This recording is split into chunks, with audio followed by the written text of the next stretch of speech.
Started? Whoa! How's it going, everybody? Welcome! Oh my gosh, I already have to cough. Give me a minute. I'm gonna mute.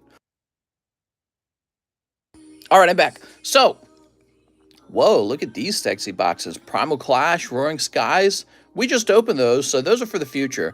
Basically, when it's time to do a box break on one of these lovely boxes, I purchase a replacement box, and so I've always just got a loose box in stock. Other than that, all my Primal Clash and Roaring Skies, they're in cases. Here's some beautiful vintage Japanese decks. I want to open those up for you guys and show them off. Really, it's kind of a pity. I feel like they almost shouldn't be open because it's such a rare product. There is probably not a lot of these sealed cases left anywhere.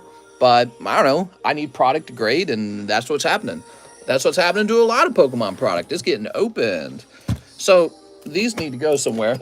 You know, it's crazy. My wife cleaned my room for me, apparently. My room is so cleaned in some areas, and yet there's still so much more to clean. She came in here, and she was shocked by the amount of just like trash that the room had accumulated from all our card openings. How's it going, everyone? Welcome to the late night Pokemon card stream. There was no daytime stream. The truth is, I had a lot of trouble going to sleep last night. I just wasn't sleepy. And then I finally did fall asleep, and I slept way past the normal time. So that is why there was no daytime stream, because I woke up essentially at about 4:30, which is when the stream is supposed to actually start. Oh, here we go. I'm coughing already. All right. My wife has ordered an air duct cleaning for the home as a result of the coughing. Damn, Japanese sellers are so money hungry right now. So, I just had about $6,000 of Triple B orders canceled. Now, it was the same seller, but this is a guy I do a lot of business with, and he just told me he couldn't get a hold of the product because the guy that he sources it from is canceling a lot of orders because he thinks he can sell it for more.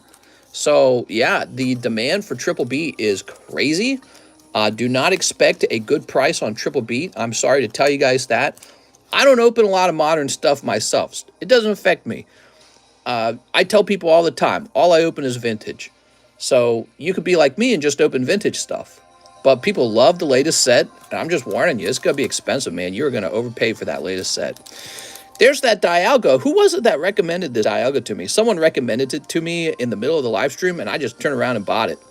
It's a pretty enough card. I thought the price was pretty agreeable looking. I don't know. I just bought it.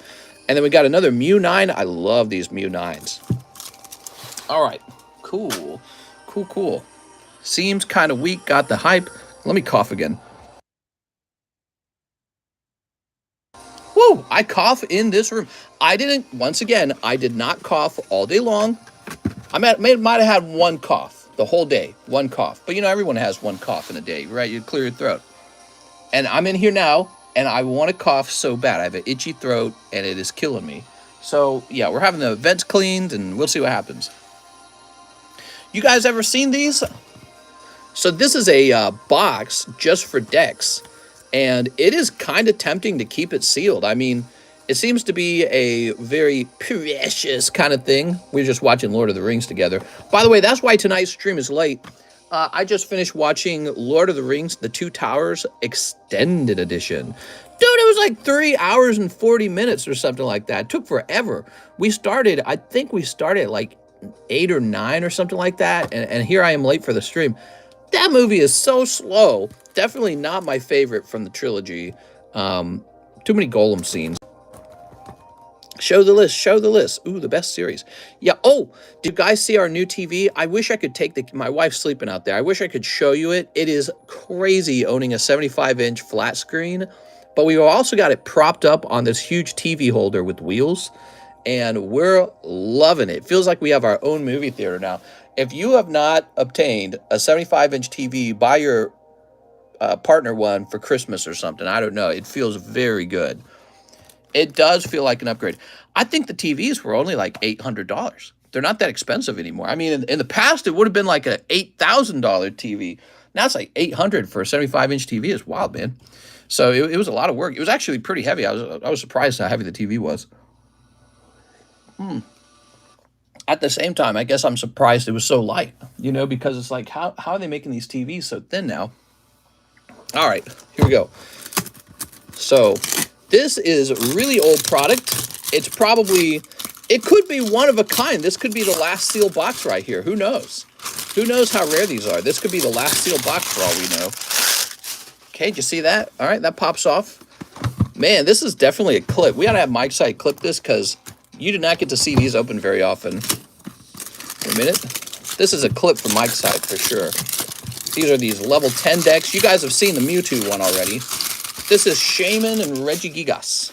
Let's see. Oh, Pokemon card game. There it is. Wow, that's cool, man. Okay, so that's Regigigas. Regigigas. I'm going to have a number of those graded up. And here's Shaman. All right, perfect. So I have a bunch of these decks now. And the goal with these decks, I will be grading them over time. Just a deck or two every now and then, all right? But we're not done. We want to see what else is in them. Got my weird music playing. I got to cough again, man. Just got that urge to cough constantly. All right. So Shaman and Regigigas. Ready?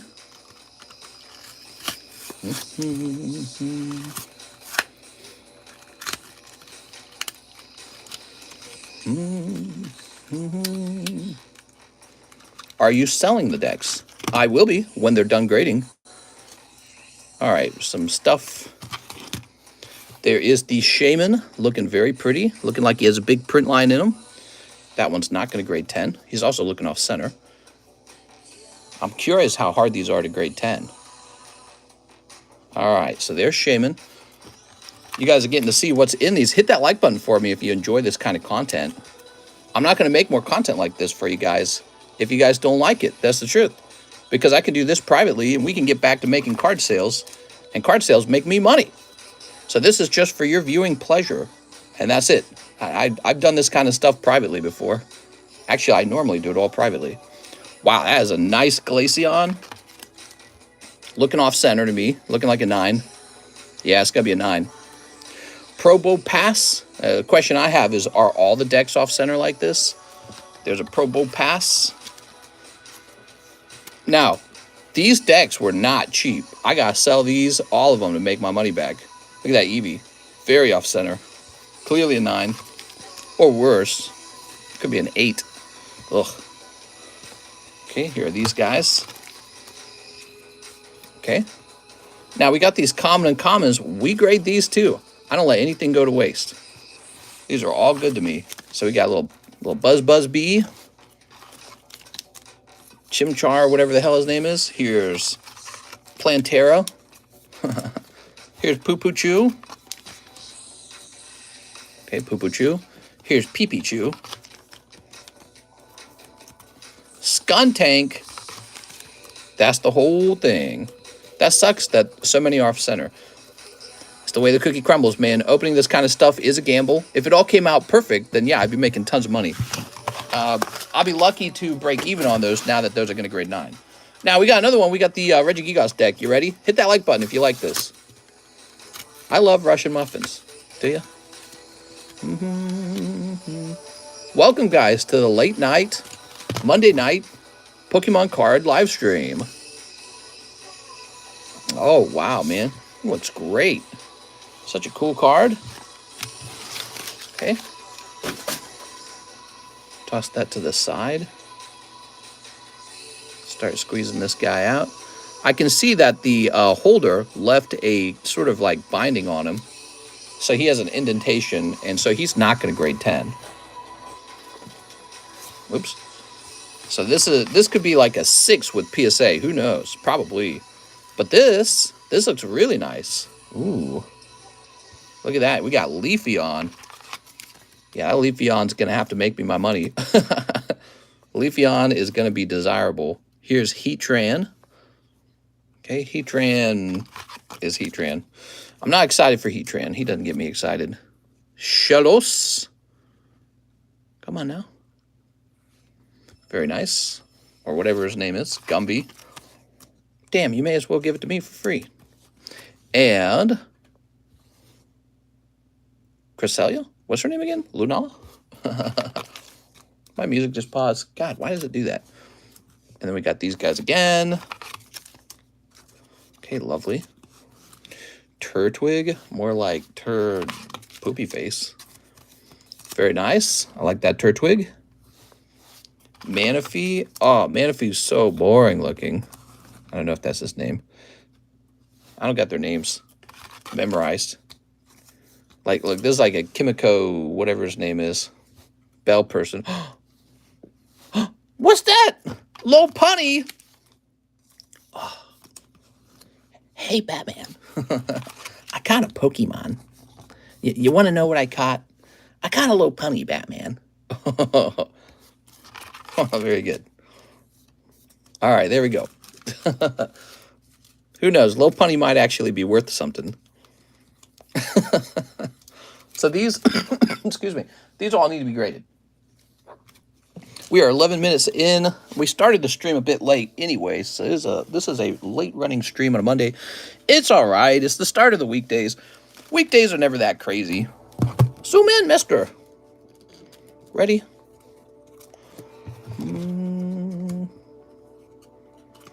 Enhance. Da, da, da, da, da, da, da, da. Here are these used. Low punny, best Pokemon after best Pokemon waifu. I don't know, man. Those Vaporeon collectors might give you earful. They might disagree. They'd probably argue Vaporeon's more wet. How was your day, guys? Anything interesting happening to you? How much for Plasma Blast Dialga? He's a hold. He is a hold. You can offer me a crazy amount if you want, but he is a hold.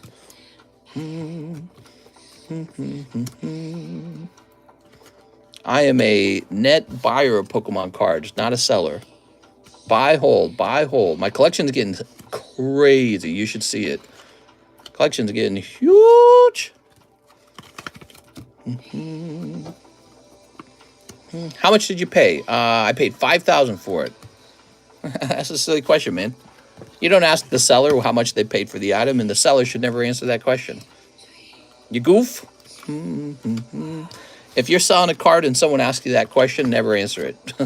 Tell them, I paid the amount that I paid, and this is the amount I'd like to sell it for.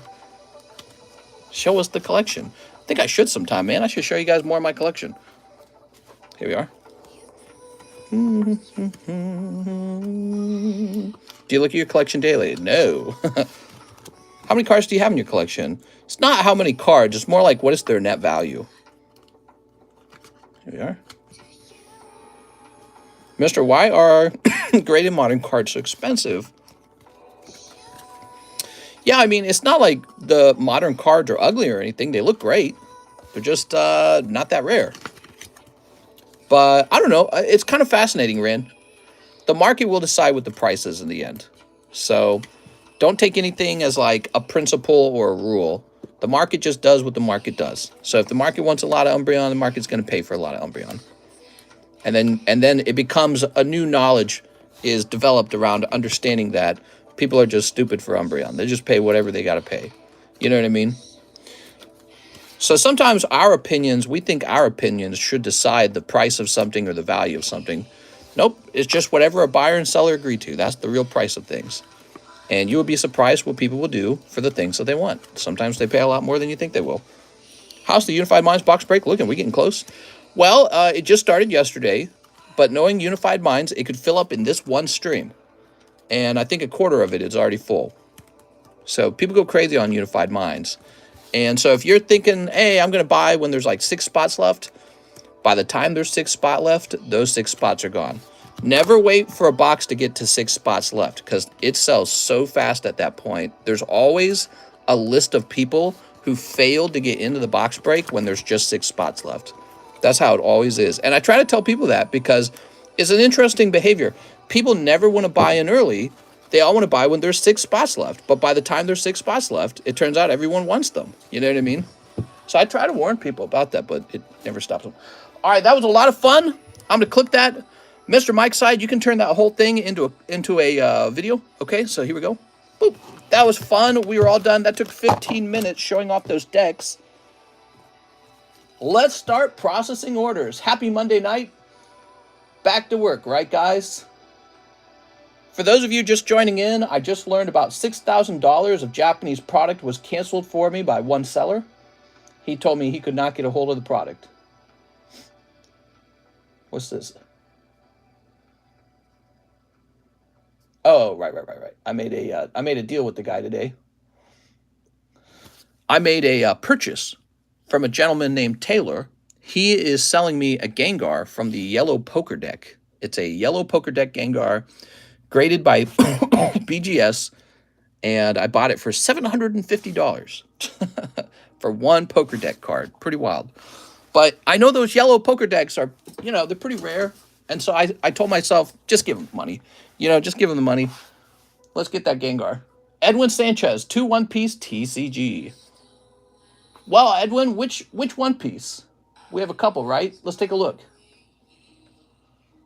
He means Mighty Enemy, because that's the only one we got. Mighty Enemy Edwin. That's the only one we got at $8 a piece. Ooh, you just told us what you paid. Yeah, I know. But you're not trying to buy my Gengar, and the Gengar's not for sale. It is a yellow deck Gengar. I'm a simp for the poker decks, and I'm a simp for the Gengars anyways. But what's interesting is I know how unusually rare those yellow decks appear to be now. So I like the getting the Gengar done.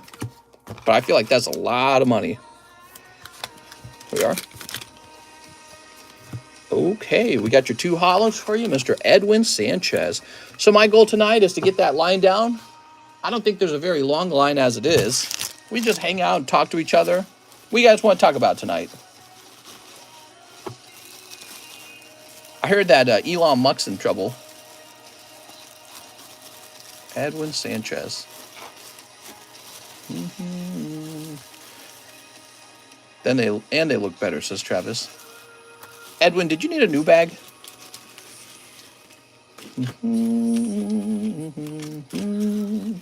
Talk about the banks.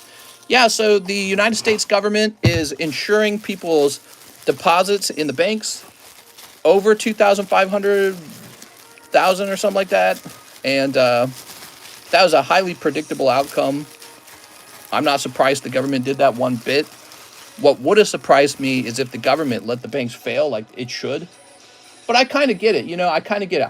I read about the original run on the banks, which occurred many years ago, occurred a long time ago when we still did gold, right?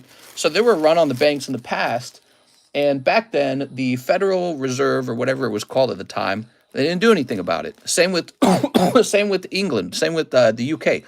They had a run on their banks, and they didn't do anything about it. And it actually was the beginning of the Depression, right? So that happened during the Depression. The run on the banks kind of contributed greatly toward it. And so the government learned around that time period that teaching people to have faith in the bank is critical for people being confident and leaving their money in there. And this allows the banks to do their bank business without worrying about the cash suddenly disappearing in a bank run. So this is why the government insures your money in the bank. It says, if there's a run on the bank, we'll cover it. What's interesting is Biden is having all of the bank managers fired. So I guess that's a good trade-off. Your money gets protected, and the people running the banks get fired. It's a good trade-off, in my opinion. Here we are. But even that makes me question it. Like, what if, I don't know, like, now you got to find new people to run. It is fine. I think it's fine. All right, so, Mr. Edwin Sanchez, new bag. Edwin Sanchez. There was another major bank, and it was telling the government, hey, we're having a run on the bank. We are not having enough cash. People are pulling out billions of dollars worth of money. This one was another big bank, and they were saying, we are having trouble with cash on hand because people are freaking out and pulling all their money out because they're scared. And but the government is just going to step in and cover any of that money. And that's a big deal. When you're told by your government, it doesn't matter, if there's a run on the bank or not. Us, the government, will just print the money and give it to you if you really want to pull all your money out. This calms people down, and then people just don't do a run on the bank. You know what I mean? Hold on. Oops. So yes, confident in the market's very important. If everyone has fear, the irony is that the fear you have about the market actually creates the recession. I'm not saying that there isn't a good reason for a recession, but I'm saying if you're super scared and start pulling all your money out of the market, that actually causes the recession. So the government has learned from 2008 and from the past. I just don't think our recession is going to be as bad as then. I don't feel as scared right now. I'm not very nervous at all. In fact, I feel like the moment Russia and Ukraine kind of reach a point where they're not making headlines anymore and they have some sort of truce, you're going to see the stock markets rise. And I think that we are in a slump and it'll last for last year and this year. That's my suspicion. There'll be a presidential election and then the markets will probably jump. That's my guess. That's my prediction. All right. So Edwin's done. Who else? Bobby Toledo. Hey, mister, can I? It doesn't even affect you unless you own a bunch of stock. Can I get 1995 Galaxy 3? I guess the 2008 collapse did affect a lot of people, but I just don't see the collapse happening. I think that people are going to hold on to their houses because they got such good interest rates and they know it. They know they're not getting another good interest rate like that ever again. So I think that the Federal Reserve wants to avoid all this stuff in the market becoming a bubble. So that's why they're doing the interest rate raise. They don't want a bubble to occur. They're telling businesses, cool down, it's too hot, we don't want a bubble. We don't want you investing in things that aren't really investments. And yeah, you got the businesses that were shaky are falling apart now because of that. They were shaky. That's the whole point of it. It's meant, that is the point of raising the interest rate, is to send the businesses that are not prepared under. So, and then stronger businesses come back later. Dragon Maid. So I feel like everything's fine, actually. Nothing that's going on has me concerned. This is what the Federal Reserve wanted. We had out of control inflation after all the money printing. Now that's what I would do differently. The money printing probably never should have happened. We shouldn't have locked down for COVID. We should have stayed open. But it was a political thing, in my opinion. Locking down, I don't think, saved a lot of lives. Emissaries of Light. We should have stayed open as much as we could without endangering people's lives. One bulk grade to the best card out of the 3 packs or whatever you deem best for grading out of my 2 bags, Bobby Toledo. What's up, Bobby? All right, Bobby's got a varied order. Let's see what's in here. We shut down for COVID. That's what we are suffering today. When we shut down for COVID, everyone suddenly felt wealthier. That's not right. How can we shut all the businesses down around the world and in America, and your bank account, you're collecting checks from the government for not working, and then you're collecting just free cash from the government? How does that happen? How does that make any sense economically? It doesn't. So what we're now experiencing is the recession caused by COVID. We're now experiencing it. It is caught up to us. The money printing was there to delay it. And I don't even think that was necessary, in my opinion. People should have been getting vitamin D and filling up with vitamin C. Here we are. I heard about that, SoCal. Yeah, some companies have abused the loan. That is not a surprise. That was bound to happen. Boba Fett climbing out of that pit, maybe, or falling into it. Okay, just some other cards there. I like the Boba Fett. I would grade the Boba Fett. There's no free money. Here we are. Yeah, there's no free money, exactly. So we printed all this money. There's a ton of money in the money supply, and the cost of goods go up dramatically. The cost of houses go up dramatically. The cost of rent goes up dramatically. The cost of your wages do not keep up with the rise in the cost of goods. And this is because now there's a whole bunch of money in circulation, and it just came from nowhere. The government literally just printed it. So your purchasing value really is plummeting. And now the Federal Reserve is saying, okay, we're ready to start making money less available by raising interest rates to borrow on that money, all that available money. And this is going to cause a recession. And they want a recession. And it's not an evil thing. It's the move they want to make to cool the market down so that bubbles don't form. Because that's what you get if you don't cool the market down, a bubble forms. And those are actually going to create a scenario like 2008. Bubbles will create a scenario like 2008. Here's Hitmontop and Charizard. Ooh. Yeah, so I mean, I feel like everything's fine right now. I don't really feel like anything's too bad. You hear about some wealthy tech workers are losing their jobs, but a lot of people are not struggling as much. The hardest part for a lot of people is adjusting to the new cost of everything. Here we are. Waldo says, I want a 2008. I mean, yeah, some people will really benefit from it. Someone I know made 55K, paid 100 the IRS. Yeah, weird stuff, man. But anyways, I don't think that the American economy had to be in a recession in the first place. I think the trick would have been to keep America open as much during COVID while minimizing the loss of lives from exposure to COVID. But I mean, look at where we are today. All the lockdowns did not stop the spread of COVID. Everyone got COVID and everyone eventually got the COVID vaccine.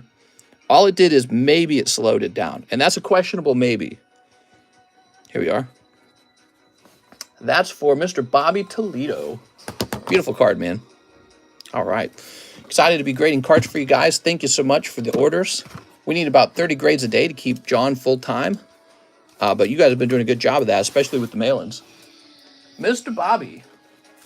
We got some heavy mail-ins. What does Old Maid look like? Okay. Old Maid looks like this. Oh, Pikachu. Very cute. These are gradable. PSA grades those. I never got the vaccine. I'm just fine. No BS shot for me. Some people actually caught COVID, and so they had natural immunity to it by then. But the COVID vaccine is good for, you know, the elderly who can't really risk just getting the COVID, and they're not really worried about the adverse effect of the vaccine because they're already old. What is there to lose, you know? What they really have a risk of is getting COVID. That's their real risk. I don't know if I agree with giving, like, infants the COVID vaccine. It seems kind of excessive, but I don't know. I heard there was some kind of scandal where they kind of rushed to approve it for infants, when I don't really think that's necessary, because infants aren't really a high-risk group for COVID. Maybe they're a potential carrier. I don't know.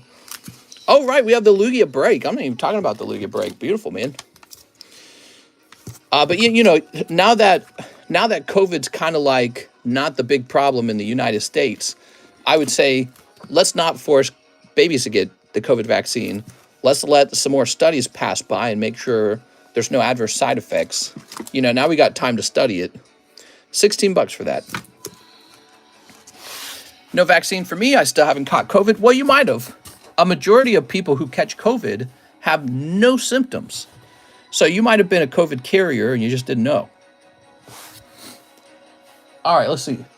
I know that my in-laws had COVID, and they're in their 60s, and they came out fine. All right. Joseph Campolongo, 3 Unified Minds. Let's get into that Unified Minds. Here it is. All right, there's the Unified Minds, guys. Mr. Joseph. But anyway, so if you're wondering why is the market so bad, there's 2 primary reasons. We are now suffering the consequences of the lockdown and the printing that occurred during COVID. We went from having a very strong economy to now being in a recession as a result of COVID, the damage it did to society, but also our political reaction to it. That's my argument, that it was a political reaction. And then on top of that, we have Ukraine is no longer a productive country. That's crazy. I mean, that is so expensive for a whole country to just stop producing goods. And then Russia, too. We don't do trade with Russia anymore. So you just lost 2 giant countries. The whole world should be poorer as a result of the war that Putin started, by the way. So, you know, I know we like to beat up on Biden, but Putin started it. He could have just not done that. Yeah, and he could end it now, too, right? Like, Putin could just end the war now, and he's just not doing it. So you can thank him for the economy not being so great. Here's Patrick Greaves. I think that Joe Biden contributed to it a lot with the terrible pullout in Afghanistan. I think that Putin felt probably like, this is it. This is my chance. Here's a leader that the Americans do not feel comfortable with. And from a military perspective, Americans don't want to get involved in a war. And you know, and COVID just struck. So nobody wants to deal with me if I were to go take over Ukraine. So that was probably his logic. That was probably his reasoning. Christopher Abruzzo, 3 slab break. Mr. Christopher, wow, that's a lot. I think if Afghanistan had not gone so poorly, and if we did not have Biden, if we had someone crazier, maybe if we had had Donald Trump, maybe Putin just wouldn't have done it. But then maybe he would have just waited to the next president after Trump. I don't know, because we would have one after Trump, right? So maybe it would have just been 4 years from then. Who knows? He will do what he wants to do. Christopher Abruzzo. Ooh, I got back pain, guys. I'm not going to lie.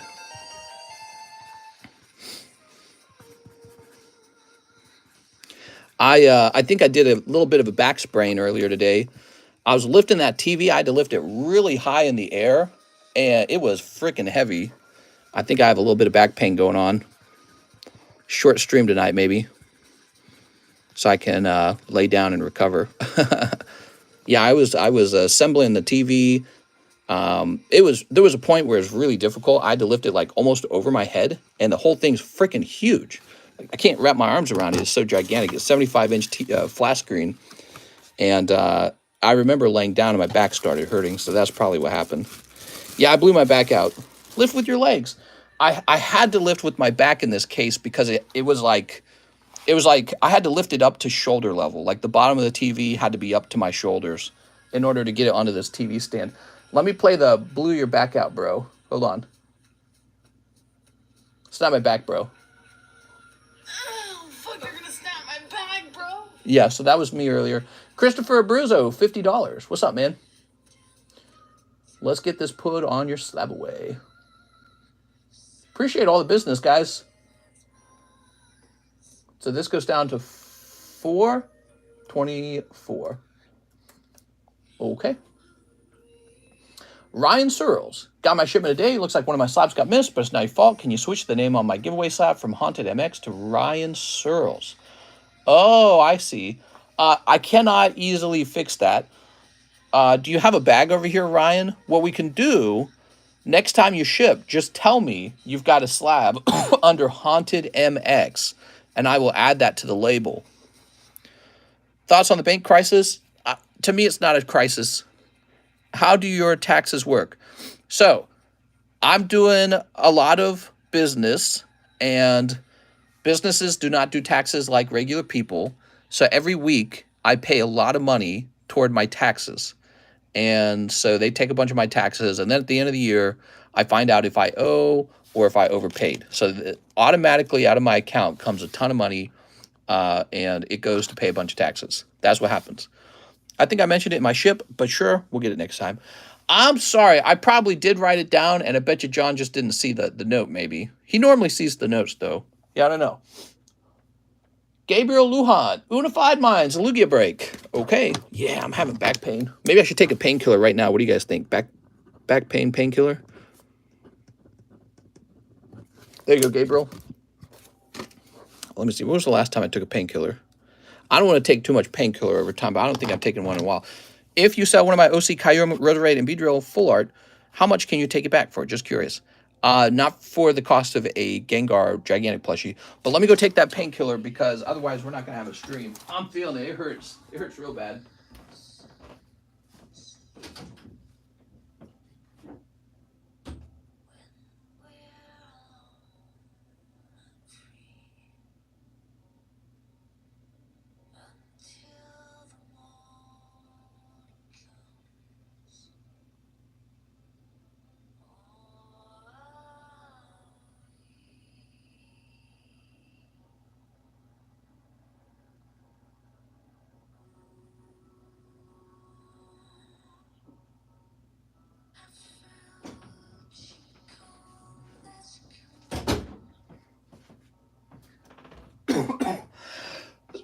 Excuse me.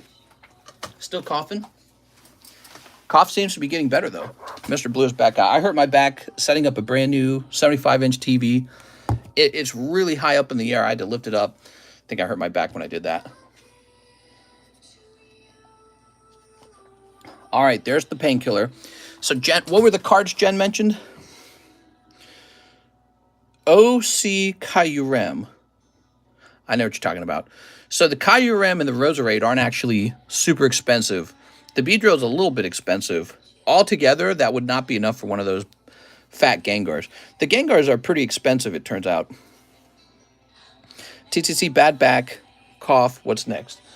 Well, you know, I'm in my mid-30s. I had a ton of physical labor jobs growing up. I have a bad back. I guess a lot of guys get it. It's not just that, it's the amount of sitting I do. I sit for you guys all day long, 7 days a week, and that causes problems too. That's part of the problem. So hold on, we gotta make sure he's in the break. Too much sitting, not enough running and being a free spirit. Here we are, Mr. Gabriel. Gabriella. I'll give you a broke back, mister. I'll play a sound effect for you, okay? Oh, fuck, you're gonna snap my back, bro. Louis Laura, been a long time. I had a lot of things happen, so I've been away for a long time. How's it going, Louis Laura? I'd like 5 of the one-piece Mighty Enemy and 2 Sneaker Bunko. I should have a bag, probably saved in the back somewhere. Probably, I think I've seen it. So welcome back. Glad you are back. I bet you get horrible neck pain. You should try CBD. Everyone wants you to smoke weed for every issue you might have. So, Mighty Enemy. Dude, my wife smoked weed and she's dying from it. She did not enjoy it one bit. And now she gets like panic attacks after smoking it. She gets panic attacks. But I hear not everyone has that experience. But you know, I'm happy with the way my brain feels day to day. You know what I don't complain about? I do not complain about anxiety. I do not complain about depression because I don't really have those issues too much. And so I don't feel like I need any like mind-altering drugs in life. I feel pretty good. All right, here we are. BBC fixes neck pain. The BBC News Channel? Here we are. Like, what am I medicating? I don't feel like I'm medicating anything, but I don't know. Maybe it works as some, like, great painkiller or something. Here we are. BBW. What does that mean? Big, beautiful woman? I saw the cost of weed. Holy Jesus, man. My wife got an EpiPen or whatever they call them. Not an EpiPen, a vape pen, and she got a gummy. Those are the 2 things she got. $50. $50? Holy Jesus, man. That's worse than avocado toast. Okay, what do we got? $50? You're gonna be broke. It makes me think the same about tobacco smokers. You smoke cigarettes, you smoke tobacco. What are you doing, man? You're never going to retire because you spend all your money on tobacco. You spent your money on your habit. The Mexican president says Mexico's safer than America. I find that ironic because the most dangerous places in America often have a drug epidemic, and the drugs come typically from the southern border, whether they're shipped from China or they're produced in South America. So I think it's ironic that he's accusing America of not being safe enough when it's their country sending the drugs up to us that causes the gang wars, the gang violence, right? Because they want territory. You want to own the street that you get to sell the drugs on. And then, but it also just causes people to be unproductive. People destroy their lives, their families' lives, just so that they can get another hit of heroin or, you know, some garbage like that that you don't need in your body. So that's ironic that he would say that, and very disrespectful. It's not his job to be respectful, I guess, but I don't think that that's... Politicians are supposed to be smart, at least, but that doesn't sound like a smart thing to say. Let's see what we got. Oh, you guys are so dangerous up there. It's like, yeah, because you guys are sending us drugs all day. Maybe stop sending us drugs. We wouldn't have so many people fighting for another hit. Guess you could blame us too. We buy it, right? There, Larson, Lisa. Let's see. Yeah, there probably are places in Mexico safer than the United States.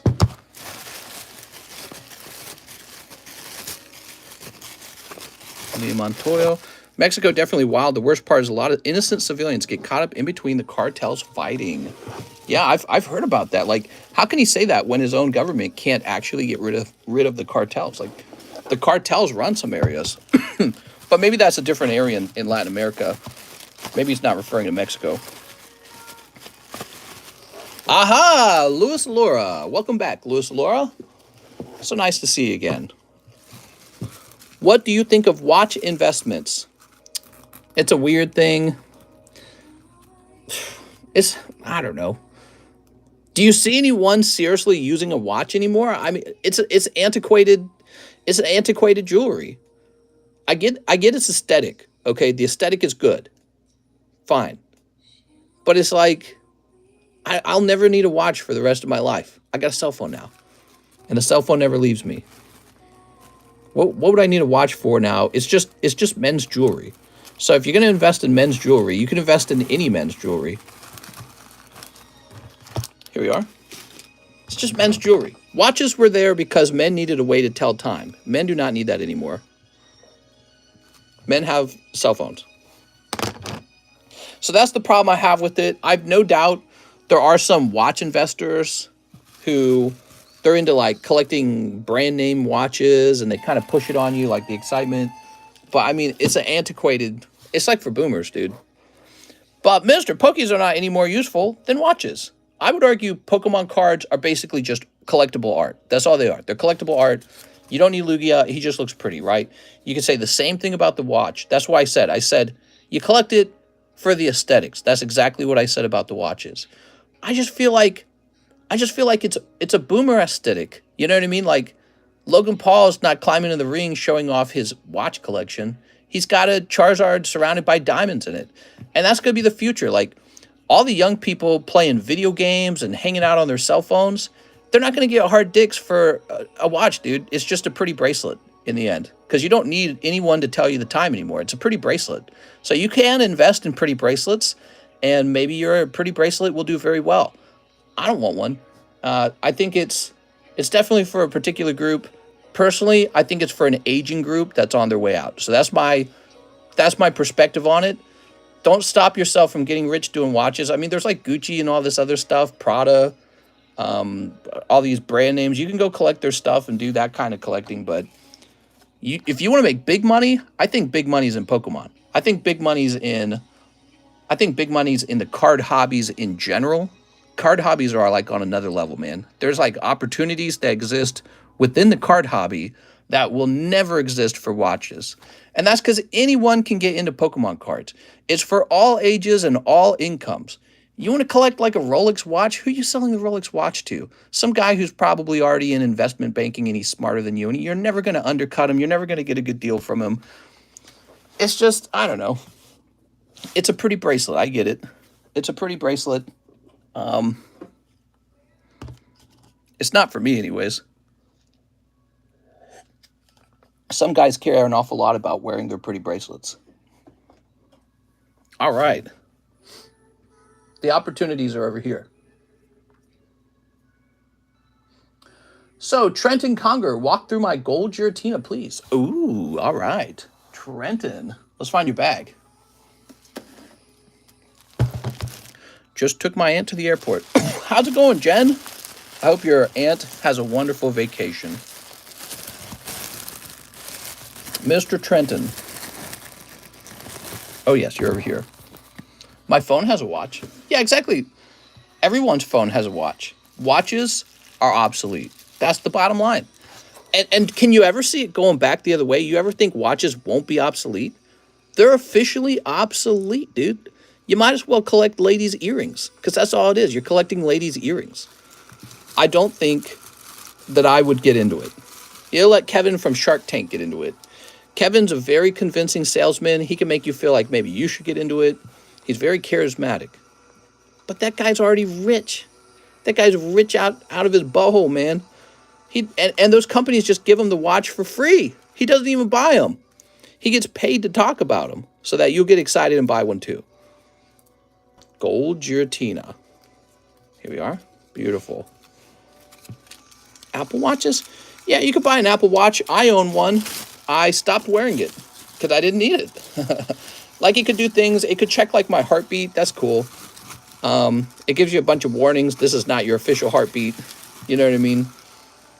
It told the time. It could answer phone calls. And then every single day, I had to take it off my wrist and charge it. And then one day I said, this is effing stupid. I don't need to charge, I don't need to charge a watch every day, dude. Come back to me when that watch never needs charging ever again. My Apple wants to know when I watch Prawn. I use the sun to tell time. Here we are. All right, Trenton, good luck with that. Japanese card, they tend to grade better. I'll be grading this tonight.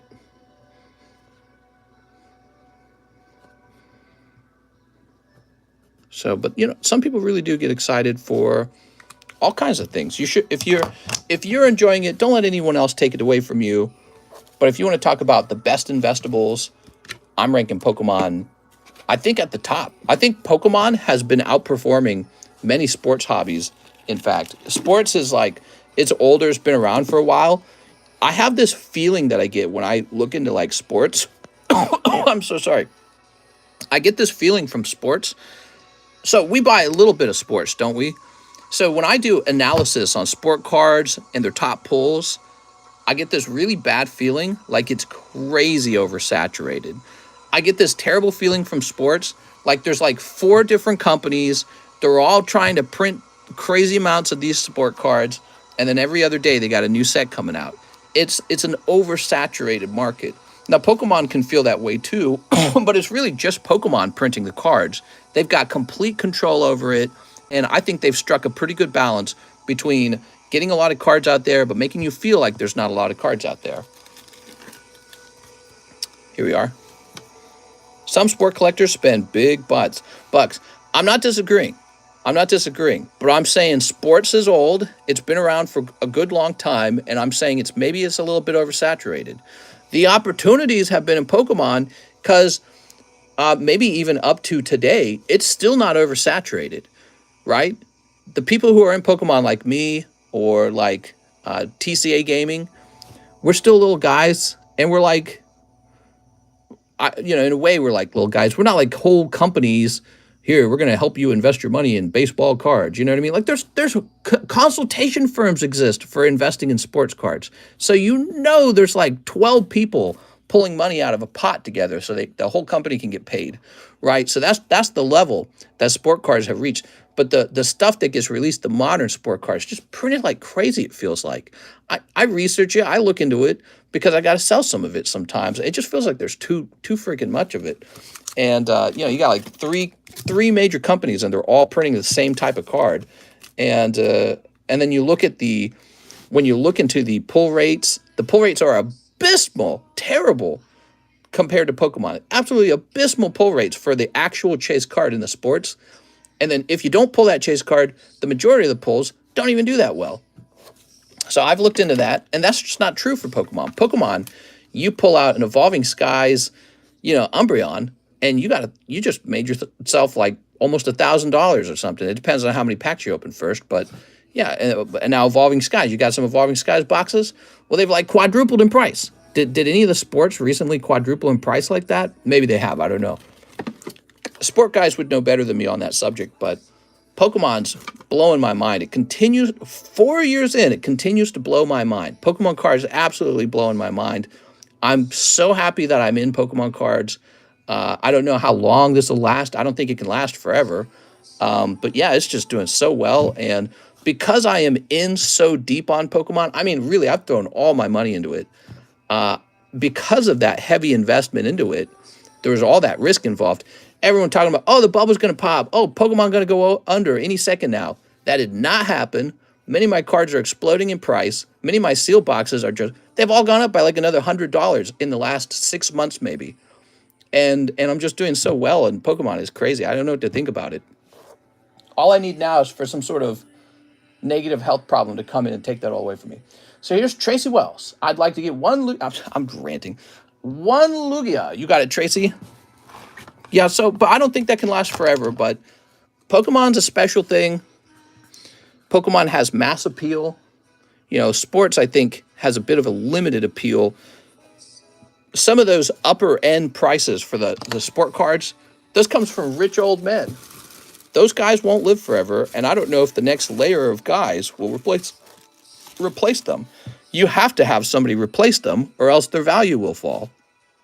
It's the same issue that the coin guys face. So the coin hobby has the exact same problem. A lot of old boomer men collecting coins. It's a cool hobby. I got coins. I'm not trying to trash talk it too much. But, you know, you have that risk that the hobby contracts because there's just not enough new people with a lot of money to prop the prices up. Pokemon, on the other hand, in my opinion, has been low without a bunch of rich guys in the hobby. And so the opportunity is in Pokemon because one day some actual rich guys will turn around and be like, we're in a Pokemon now. This is where the opportunity is. And we already see that happen one time with Logan Paul. Sports seem more like stocks, though, depending who's winning titles or losing games. Well, that doesn't sound like stocks. That sounds like a gamble. But yeah, I get that they're different that way. One pack of Lost Abyss. You got it, Tracy. There's a huge young generation of sports collectors. I'm not trying to say that there's not, but you know what else there's a huge, large generation of? Pokemon collectors. Pokemon is such a huge hit. Every kid's going to know about it. Every kid probably played the game. Every kid opened the booster packs. But you know what's not true? Not every kid played sports, right? So like if your son's playing baseball, he still probably played Pokemon. But guess what? Lots of kids never played baseball. And that's kind of where our generations are heading. We're a more technological generation. I think you'll see more and more of that. There's more to it than that. Pokemon's international. Like, people can't figure out why Pokemon doing so well. It's international. American baseball isn't necessarily international because the whole world isn't necessarily watching American baseball. You know what I mean? Justin Overdune. Can I please get one Ninja Turtle? You got it, man. Anyways, so I collect a lot of Pokemon, and you can tell by everything I'm saying. Obviously, I very strongly believe in it. I could end up being very wrong. Rolex watches could be the best investment, and stupid cardconomist is missing out on his opportunity to invest in the next hot thing. But that's why we talk about the finer points of the hobby, so that we can discuss why do we believe these things that we believe. Well, here we are. If the baseball player hits his wife a decade later, his card value goes up? No, I'm just teasing. Oh, coughing like crazy in here. I did not cough all day. Baseball is huge in Japan and some other countries. Very good, very good. They are. Rolex is nearly double in value. Game used. Are you scared of a floor or a pipe burst leak inside of your card area? We're on the top floor, so I'm not too worried about that. All the cards are off the ground. They're not just sitting on the ground. All right, here goes. Michelangelo. Like soccer, football is the best sport. Yeah. So international plays a big role in the value of things. And so when a sport's kind of international like soccer, that really helps it out. Oh yeah, I don't normally sleeve all these, do I? I show off the main one. So you got Michelangelo. And then we thumb through these. No thanks.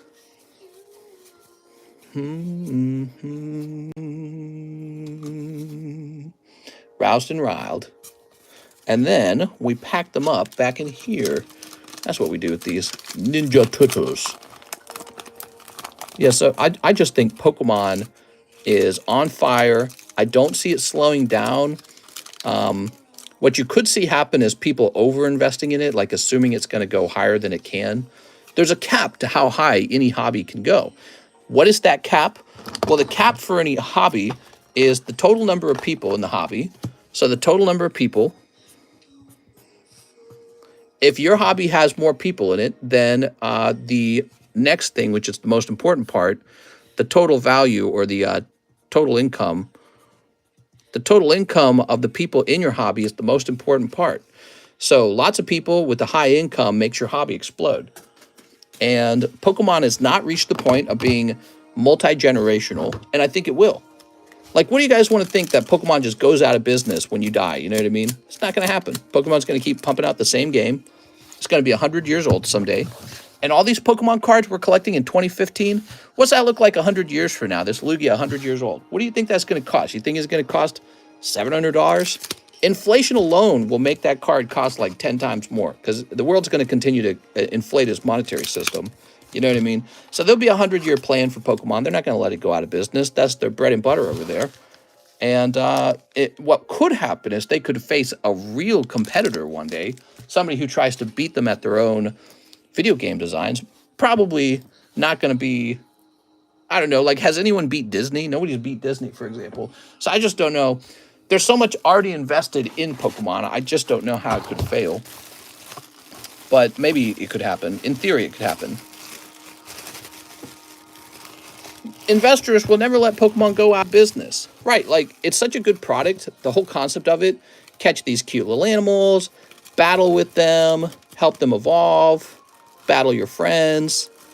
It's just like a shooter game. Shooter games are never going anywhere. There's always going to be a shooter game. The real question is if Pokemon holds its dominance, and I don't see anything coming close to Pokemon in this category of video game. Joseph Adelizi, 2 Unified Minds. You got it, Joseph.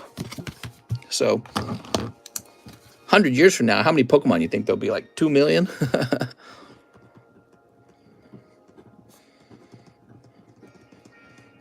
There we go. People don't truly understand the infancy of Pokemon. And that's what we were talking about. We're talking about the infancy of Pokemon as a hobby. So that's what I was talking about with TCA Gaming and me and maybe a bunch of other guys who are wealthier than I am who are buying into Pokemon. My point is, we're like the infant collectors. You think my collection looks big? I'm not a rich guy. There's guys out there who have like $20 million in the bank. Those are actual rich guys. And one day, Pokemon might catch their eyes and they might go, this is a real thing. I'm going to invest in that. And the hobby could change very rapidly at that point. You never know. Because like I was saying, there's consultation firms for buying sports cards these days. We don't have that for Pokemon yet. That could be the future. I think it will be the future. Unless Pokemon, the brand, screws up. They could, but I highly doubt it.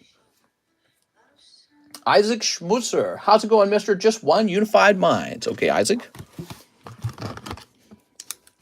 You see a lot of collectibles going crazy these days. I have a theory for that too. It's because of the power of social media. You want to have a social media where you can show off all your stuff and people pay attention to you, and then social media pays you for having attention paid. If you read the Pokemon manga, it's actually brutal, and Pokemon don't just faint, they actually die and get ripped apart. I heard about that. There are a Pokemon music video with Post Malone. He's probably a fan. SMV is not that great. Get the act together. Pokemon needs to go to the sneaker bunker direction. You could start that company. A consultation company? Maybe. Here's Mario Quintana, One Unified Minds. I like what I'm doing. I really enjoy what I'm doing. Mario Quintana. Here you go, Mr. Mario. It's me, Mario.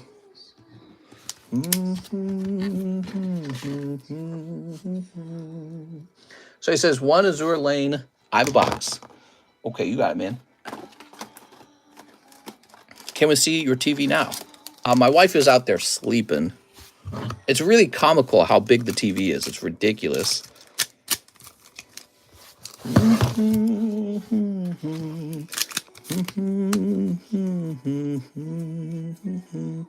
Just a hollow. He ended up making 500,000. Who did? Oh, right. He sold the Surfing Pikachu for like 700,000. That's crazy. That's like a news headliner. Like, Pokemon card sells for 700,000. That's like big news. And the more you hear that, the more you see that, the more socially normal it will be for that to occur. That's some like neck-breaking amounts of money, man. He made $7 million in his first year. Oh, you mean from football? Is that what you're talking about? Here we are. So all the kids who have gotten into Pokemon card collecting, they're going to grow up, and this will continue to be like a game that they play. The game is like acquiring the card that they like. Hey, mister, are you going to be getting the Japanese Scarlet Violet Triple B set? Yep, it's already on the way. It's already on the way. I had one guy cancel on me, though. He had $6,000 of product that was supposed to ship to me. But don't worry, I had a lot of other guys, too. And now I'm going to have to research and see if I can find another supply. Did you put your TV on a wall mount? Yes. They could outlaw cardboard or something done for the company to print it. Yeah, something like that could happen, I guess. But that would affect sports, too, anyways. All the Rolex watch collectors will laugh at us. Ha ha ha. They banned cardboard. Consumerism's the best hobby. Well, that's where we're headed too. Collectible consumerism, because what else is there to do, right? There's going to be a point where you have all your needs met, food, water, housing, and then you got to do something with life. That's why collectibles is another thing that is kind of exploding these days. It's actually a sign of the prosperity that is in the world, that we can sit around and just buy pretty paintings. That's what these are. They're pretty paintings. It's an activity of the wealthy. So Jennifer Yap, 3 live custom. All right, Jen, you ready? Oh, 1, 2. Oh my God, dude. 3, and the bummer card. You pull the bummer card a lot, but this is good. Takes us up to 11. Are we close to opening Unified? We may, in fact, open Unified tonight. I don't know yet. Mm-hmm. 065, Allah. I think I know what that means.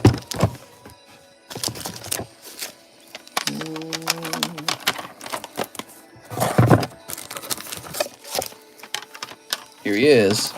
So you got the Giratina and the Alakazam. Shuffle. Why always the bummer? I don't know. Darn bummer card.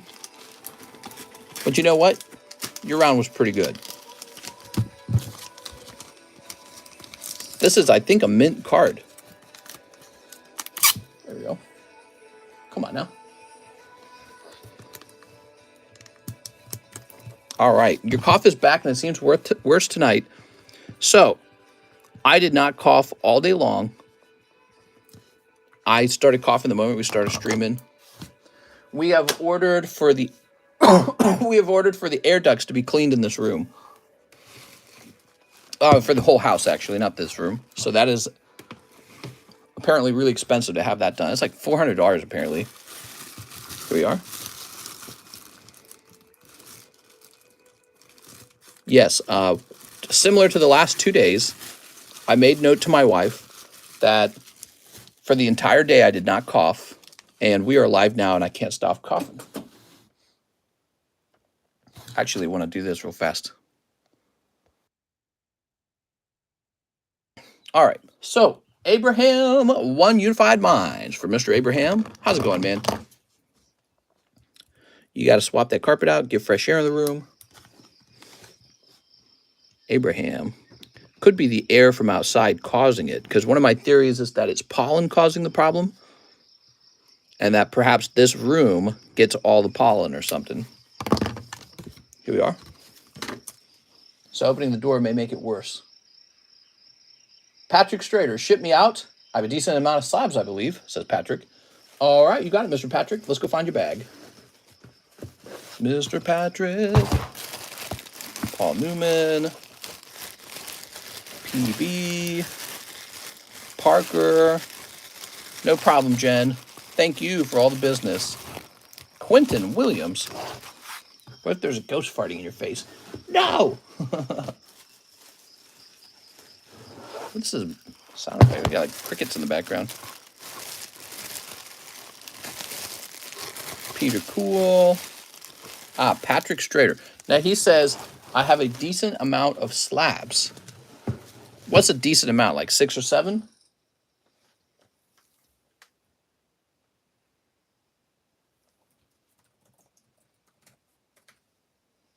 Here we are.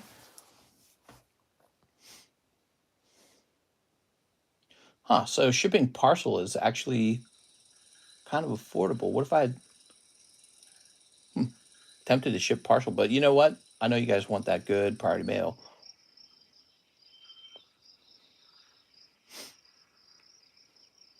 Yep, I have an itch in my throat right now. It's actually really frustrating. Didn't have this all day long. Well, he knows to look for slabs. I gotta tell him that. Fun conversation. We were talking about the investability of watches. Then I was talking about why I like the Pokemon hobby, how I feel about it. What do you guys want to talk about next? Talk about anything you want.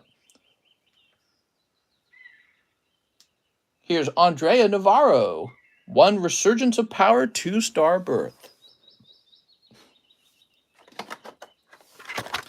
Okay. Vaccines. Let's talk pitties. Ohio police. Where's the resurgence of power? Resurgence of power. What is that?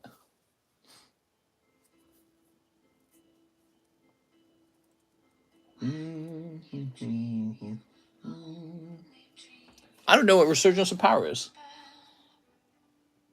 Let's find it. It's a Final Fantasy set. Okay. We got too many Final Fantasy sets, man. I think we need to trim the Final Fantasy sets down a little bit.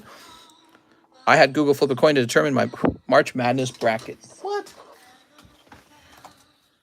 Let's see if we can find this. Resurgence of Power. Emissaries of Light. Oh, it's the latest set, isn't it? And we're nearly out of it. All right, grab some of this for you.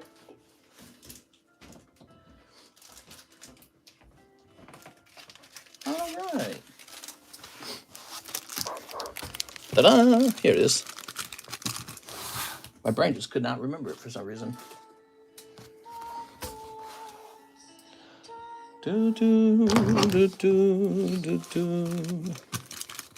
Song request still a thing. Send $5, but it has to be a song that won't trigger copyright. What do you think about the new Mario boots by Red Wing that are coming out on the 10th? Never heard of it. I think that's funny. Here we are. How do you feel about Pokemon not being able to meet demand for card shop owners to buy booster boxes? It's a very healthy sign for the hobby.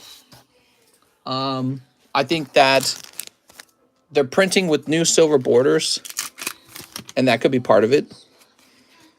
And eventually that will be sorted out. So be very careful, guys, about assuming that a set is rare or something. Your cords are shot. You think my vocal cords are bad? What if it's just my vocal cords? Let's see.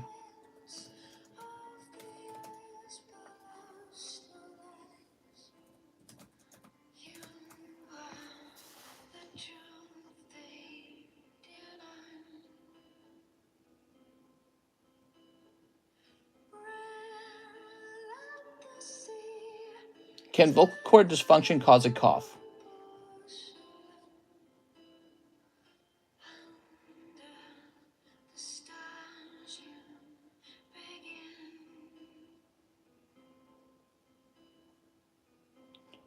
See, that's possible. I look at it and it could be that. I don't know.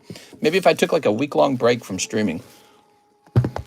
Maybe I should have a silent stream. What do you guys think?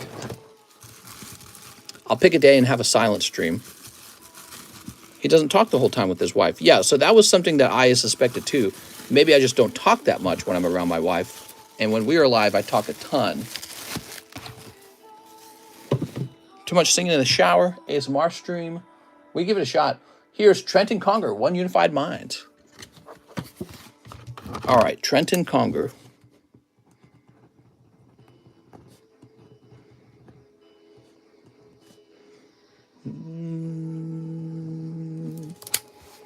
Go to the doctor, says Alex. I'm at the doctor's. I'm at Dr. YouTube. Just announced names. Justin Com. Okay, Justin.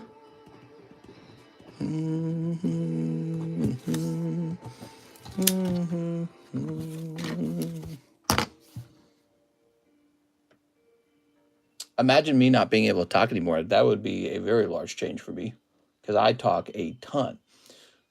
Well, well, well. Let's see what we got next.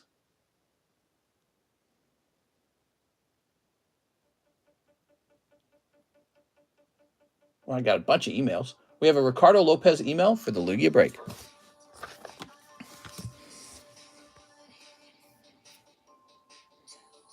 All right, here it is. So, Ricardo Lopez. Here it is. Let's count it up. Are you ready? It's 1:55 a.m. 11, 12, 13, 14, 15, 16, 17, 18, 19, 20, 21, 22. 22 people in the Lugia break. It's not bad. Your voice is higher tone than when you talk to your wife, says Danny. Maybe. Good question. Do I have any other music? It's just playing the same artist over and over again. Click out of here. I need a different... Here we go. Let's try this.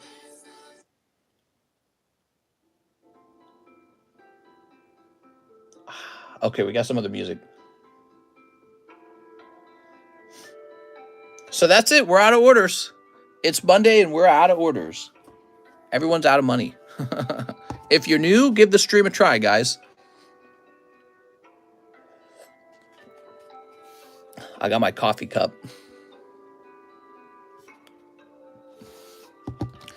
Bring back the TV show.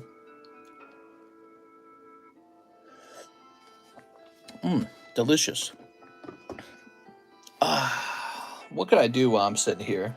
I could, what's the ETA on Pixar? I never ordered Pixar. Did I say wait, did I order Pixar? If I ordered Pixar, I'm still waiting for it. Hold on.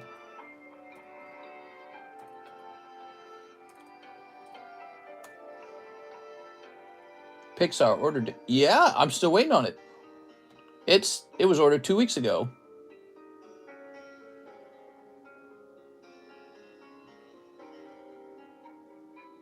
It says delivered. Left with individual delivered. Huh. It might be here. It might be here. It might be in a box that I never opened. Let me step out and go looking for it. I'll be right back, guys. I might as well because we don't have any orders at the moment. So I'm going to go look for this. Where'd my box cutter go? I'll be right back.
I'm back.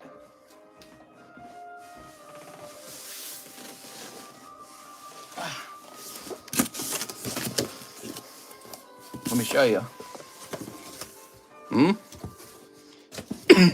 That's a fresh case.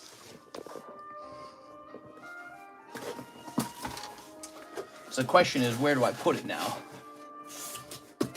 Let's put it... This is pretty full. Let's put it here. Well...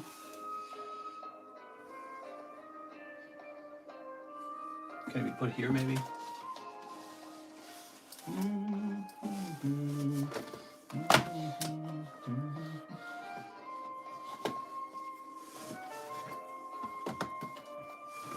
So Pixar's back on the menu. It might already be priced. I don't know if it is. Oops.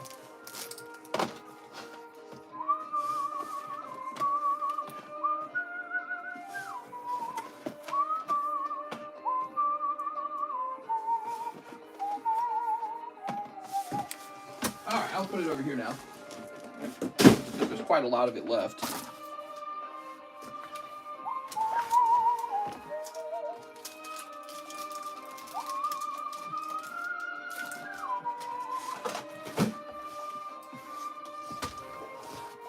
Let me go look into it, okay?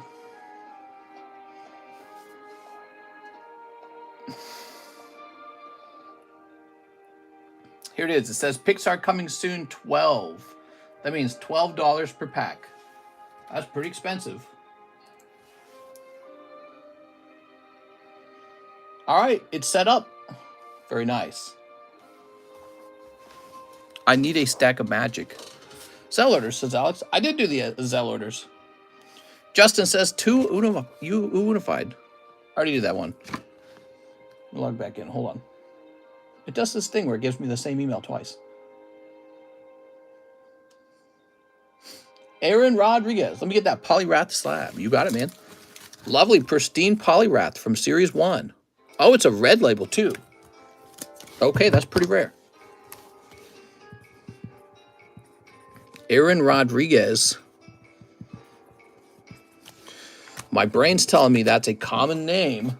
Let me make sure that there's not too many Aaron Rodriguez's. All right, so it looks like you're fine.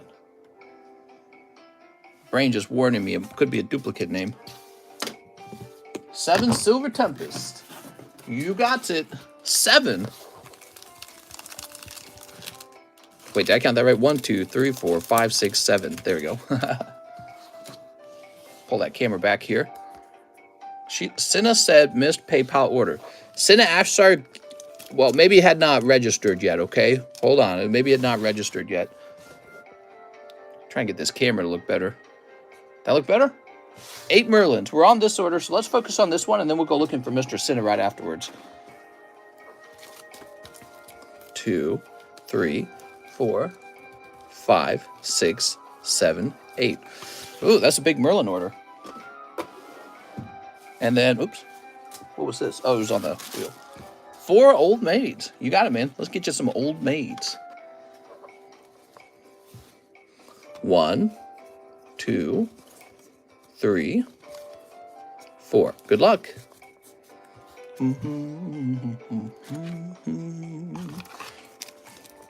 It was like 30 minutes ago, says Cinna.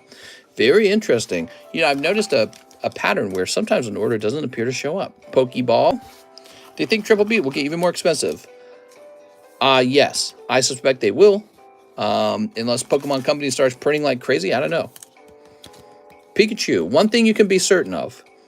The companies that receive the product from the distributor are more than happy to maintain the unusually high price. So if you really want the prices to fall, you guys have to stop buying it. That's the #1 way to get the price to fall. What I recommend is focus on buying a slab that you like. Focus on buying into a box break, something vintage. Take a break from buying. Save your money up. But don't buy into a set that just released and is very expensive. Let the Pokemon Company print more of it, okay? Because they probably will. Coughing like crazy, dude. All right, here we are. Let me get one of those lasagnes or whatever they're called. These little Ricolas. I guess the Lugia slab popped off. No, it's about 1/3 done. There's plenty of spots left. Jump in that Lugia break, guys, if you want to lose your $16. Your hard-earned money. We'll try the cough drop. We'll see if that helps. I don't think it will. It's time to see a doctor. I'm not going to see a doctor because, honestly, I did not cough all day. I didn't cough for the entire day. Then I started streaming and immediately coughing. I don't have any body pain. I don't have any heart pain. I don't have anything else going on. No changes in vision or brain or eating. None of that. It's all the same. I just have this cough when I'm live. So it's either this room or maybe my vocal cords. I don't know. You said to lose 16? Count me in. Be prepared to lose your $16. I'm going to give it a little more time. I want allergy season to pass, at least, before I spend money hitting up the doctor. It's not even about money. I just don't feel like it, to be honest. I've got the money to go to the doctor. I just don't feel like going to the doctor. I don't feel sick. The cough is such an inconvenience, and it makes streaming frustrating, but it would be just as frustrating to have to go to a doctor and then for them to say, oh, yeah, you got allergies. You know what I mean? Here we are. Get your room tested. Where we're having the ducts clean, that's the next thing. Yeah, the air ducts are being cleaned. All right. I'll die before I go to the doctor. Throat doctor. I'm going to go to the throat doctor. You mean the emergency center? No, I found this guy on Grindr. Maverick says keep the hollows.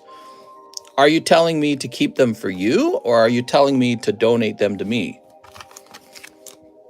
Here we are. Number 1. Professor Oak.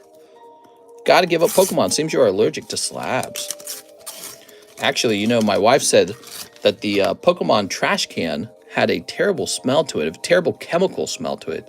And she said, what if opening all this freshly produced product exposes my lungs and everything to the chemicals used to print the cards? And I said, that's a very interesting idea. Here we are. So I open up way more product than the average person, and I do it every single day, all 7 days. And we open so much product, maybe there's a chemical that gets released when you opened it. Here's the Gengar. You never know. But eventually this cough will pass, and then we won't even talk about it. We'll talk about something more interesting. The carcinogens in the cards got you. Yeah, that's what I'm saying. Like, this is all printed with ink. Maybe opening the pack releases something in the air, and then I breathe it because I'm sitting right here, you know? Sent an order on ZELLE. Sounds good, man. There's Paris. I like your Gengar, by the way. See if you can pull the hollow Gengar. Or the non-hollow Charizard. He's a big hit. Squirtle. Okay, you got Brock and Tangela. Heart of the cards. I'm ready for the cards to kill me. I don't even care, guys.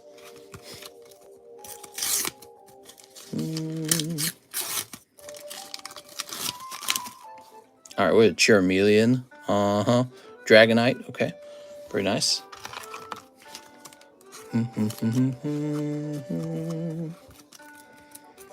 I never thought of that. They do stink, but only started happening in this new room. Well, that's my thoughts. So it started about 4 weeks ago. And my thoughts are that that's like the beginning of allergy season. Could just be allergies this whole time. Like allergy asthma or something like that. I could just be turning into an old man and get worse allergies or something. So I want the allergy season to kind of pass first. I don't know. Here we are. Gengar again. Very nice. All right, cool. But no hollow Gengar and no non-hollow Charizard. We're after those 2 cards. Very nice. Aaron Rodriguez. Aaron, do you have a bag?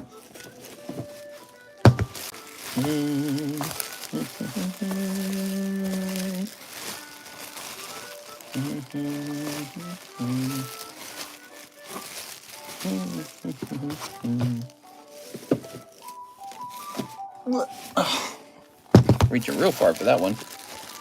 New bag? Aaron Gordon. So you're not him. New bag it is.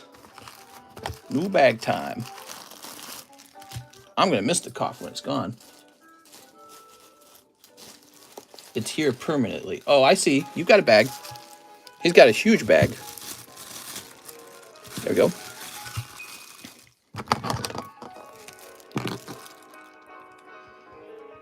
There we go.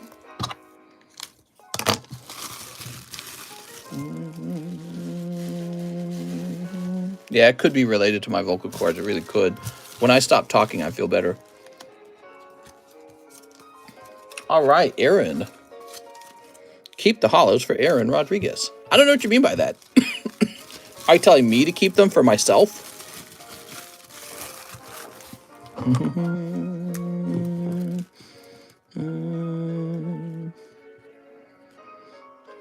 Don't forget to look for my order. We're gonna have to look for your order, I think.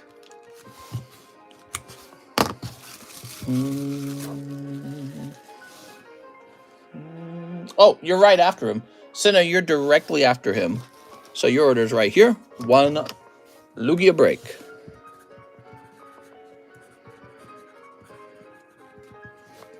Most likely it was just on a delay. How's it going, everybody? Happy Monday night.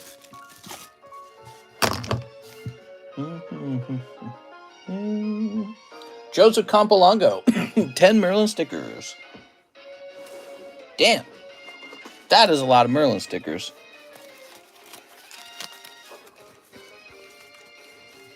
Four, 5, 6, 7, 8, 9, 10, 11. Oh, okay, 10. All right, lovely. So you guys ready for more stickers? It's kind of cool seeing so many opened in a row because we're going to get an idea of what's in them. 6 stickers in every pack. That's 6 gradable cards in every pack.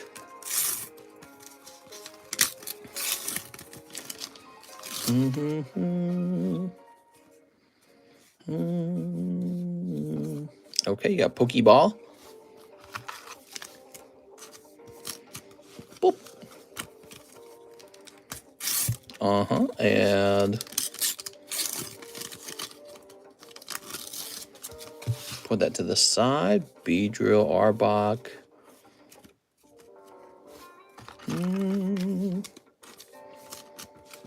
Here's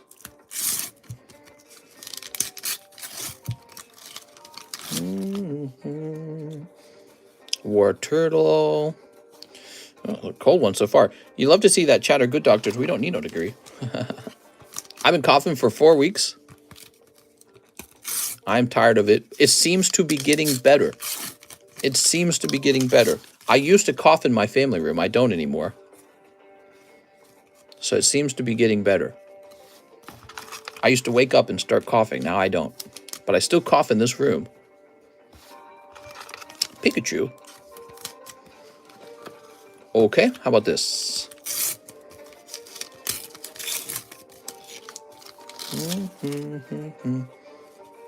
Pikachu again. Mew. Very nice. Lots of Pikachu stickers in here.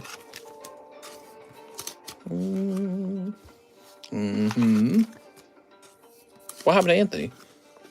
What happened to Anthony? What are you talking about?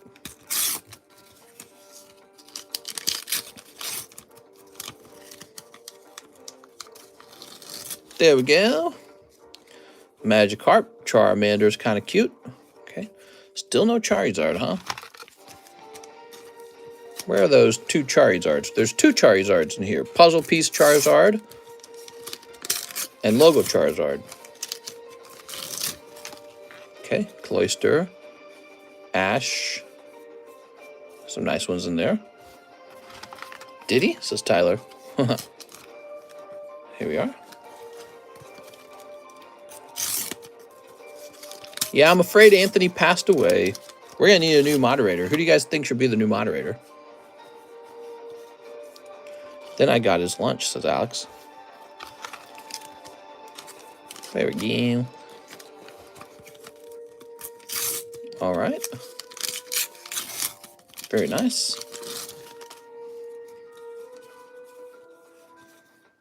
Arcanine. The only doctor here, says Dr. Disappoint.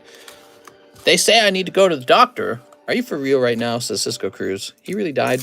No, we're just being goofs, guys. How many mods do we have? Tammy, Alex, Cheese are real consistent. James O'Brien's real consistent. Oh, you got the Charmeleon. Lovely.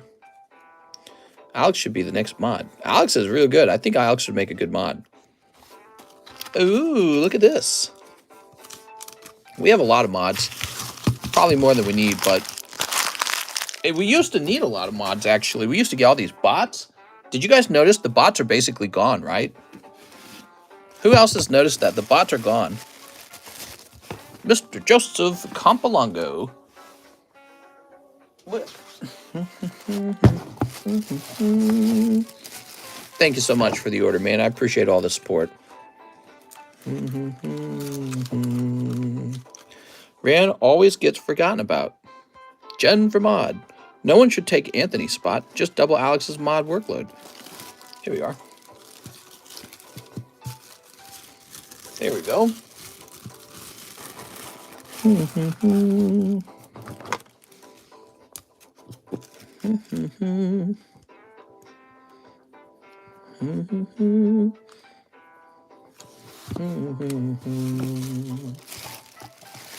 How much does the position pay? Well, it's about $200 a week. Where did I get this from? Oh. The mods are all like, what are you talking about?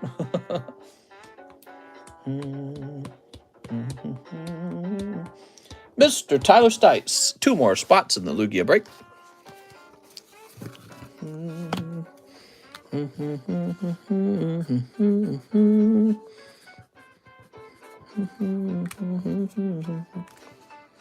I think we should make Mary a mod. There we go. 2 spots in the large sublist. Okay. Ta-da!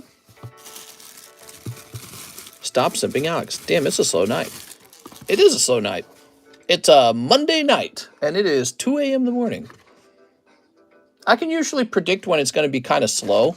Let me tell you why it's slow. There's a new set coming out. There's 2 new sets coming out, and I guarantee you everyone's saving the money up for that. So, like the week before we get a new set, it's always slow. And then it's a Monday.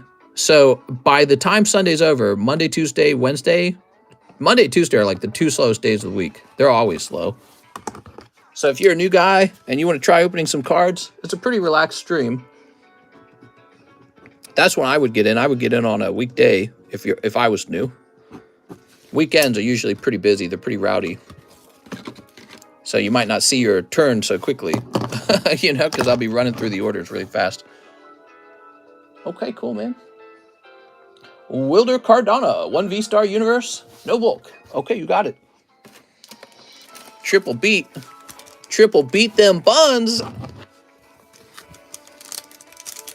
Triple master beat.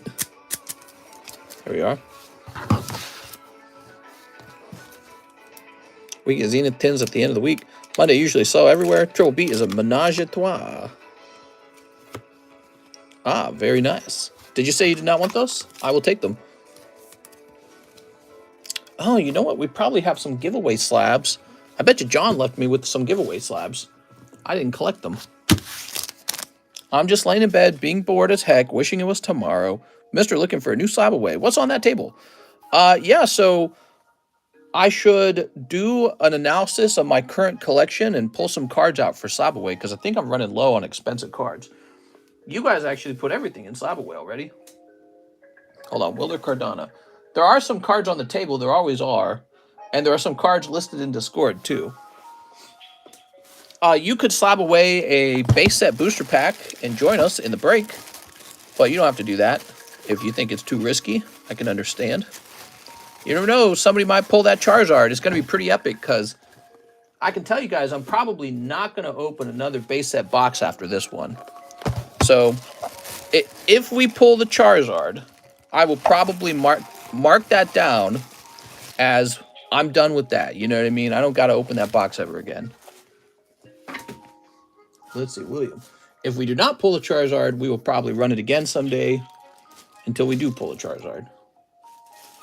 I'll be quickly investing in... Where's your back, dude? That's Jennifer.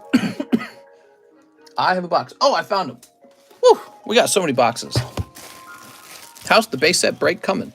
Another guy put a base set pack into Slabaway. Remember, if you slab away a base set pack, there's no reserve fee. There's still a $20 cancel fee if you quit, but there's no reserve fee. So you can just immediately put all the money toward the pack. You know, normally there's a $25 reserve fee. There's no reserve fee for the base set break. And if you pay with the ZELLE, it's $650 a pack rather than $670. So just pay it down with the ZELLE. You get it 20 bucks cheaper, and you can pay it down over however long it takes for us to fill the box. You know, base set boxes can have up to 3 Zards in a single box. I've never heard of that. I have heard that they can have no Zard, and I've heard that they can have 2 Zards. Okay, what do we got next? Nothing. We got nothing. So I can go looking for some rare slabs, maybe. Trying to decide what to do. Let me open up a box of Crown Zenith here. Just cleaning up. Just get me the heavy pack. Probably going to be about 12 heavy packs. 12 heavy packs would be the average. I sent for Zelle. It's not showing. Oh, I'm a goof, man. I didn't check for Zelle. I'm sorry. I'm supposed to do that every time, and this time I stopped when I was done with the PayPal orders. I'm such a goof. Can I slab away a pack while paying down a slab? Maybe.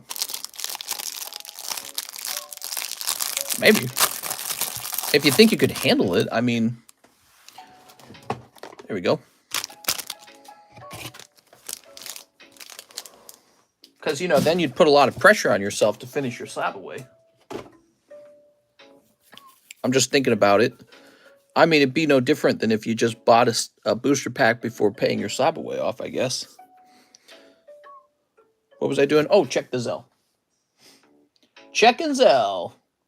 Okay, we have Nicholas Carolexis. 2 Crown Zenith. Oh, how interesting. I was just opening Crown Zenith. Oh, mister, I can handle it. I'm a doctor. Doctors make good money. I wonder what doctors make nowadays.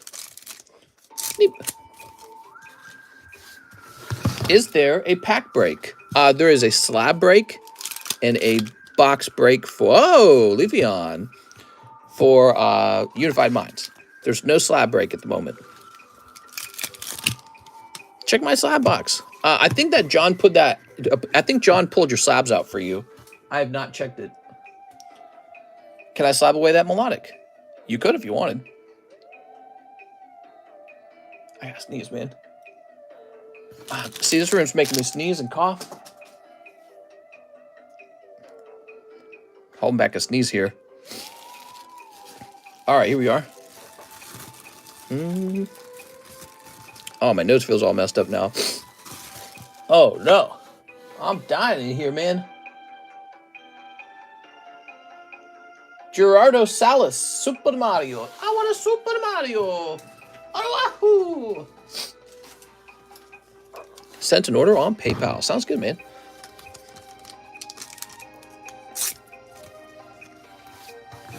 There we go. White Yoshi.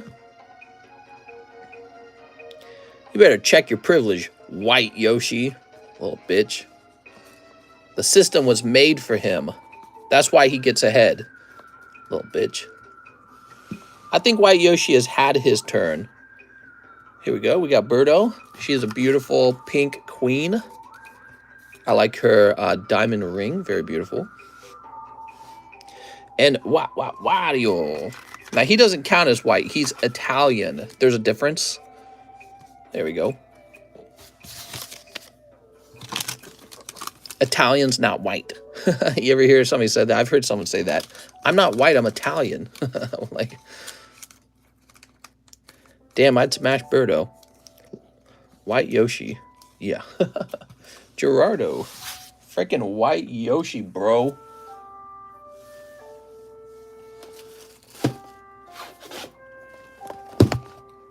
That's racist. They need a black Yoshi. There is a black Yoshi. Yeah. There is a black Yoshi. That is a thing. White Yoshi's got that light skin stare, though, you know? He's always trying to pick up on the senoritas.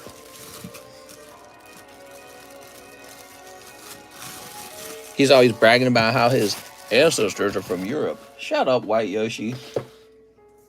NASA says an asteroid is heading toward the Earth.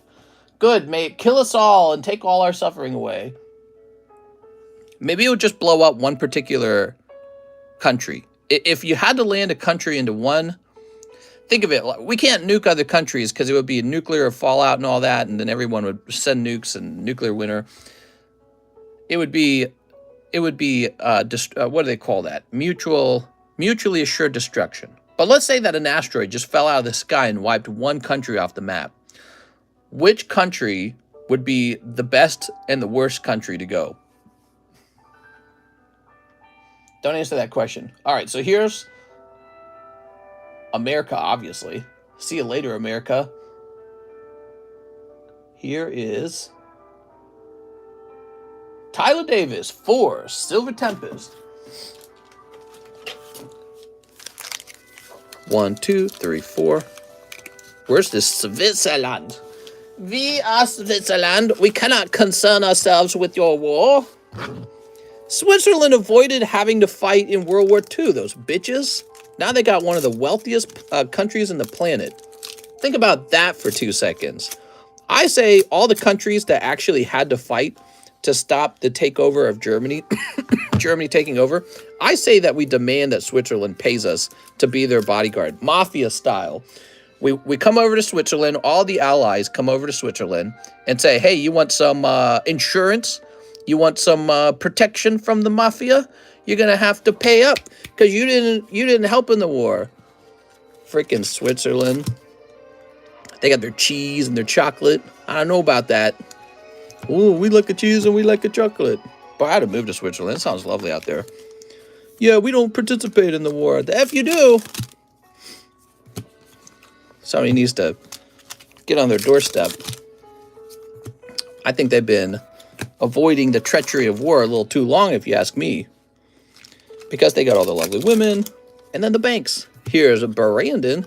Yeah, well, the banks love war. War is awesome for banks. They're like, yay, opportunity. Things are happening. Oh, did you need... Mr. Government, did you need to borrow money from us? Tyler Davis. We would love to loan you money. Let's see, Tyler. Grade the Dragonite. Sounds good. You saw me sleeve it up. I like that Dragonite. Oh, you need to borrow money? Okay.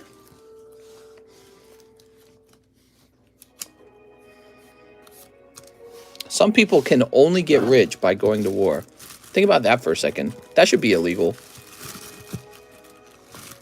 Getting rich from war should be illegal. We as a people should hire politicians that make it illegal to get rich from war. There we go. Just like we should outlaw insider trading. You talking about blonde hair and blue eyes? You talking about Switzerland? I am from the Switzerland. Tyler Davis. Now, have you seen pictures of Switzerland? It's gorgeous, man. They got those mountains. They got that sleepy mountain town feeling. Beautiful, man. Jealous. Finland? Then the politicians won't get rich. Yeah, no insider trading. That's not fair. Anthony Chavez, 3 Lost Abyss. Okay, Mr. Anthony. 3 of these bad boys. Wie the Swiss. That boils my blood. Switzerland is one of the countries where the US dollar actually really is not worth as much in their country as it is over here. Isn't that funny? We need more money. Yeah. That's hollow. And cold. Let's do a sort through these slabs, guys. You want to see what's on the table real fast? Maybe I'll put one on clearance. Anthony Chavez. I have a bag.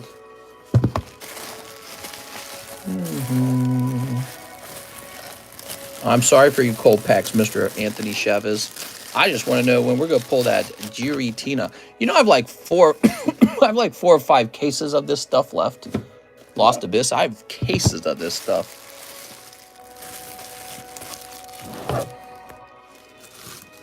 I'm surprised USA has never had a death in space. Well, it's just because we're so brilliant at space. Wait, we've had death in space, haven't we?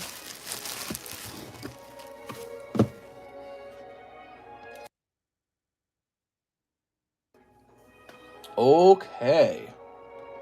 So good, so tasty.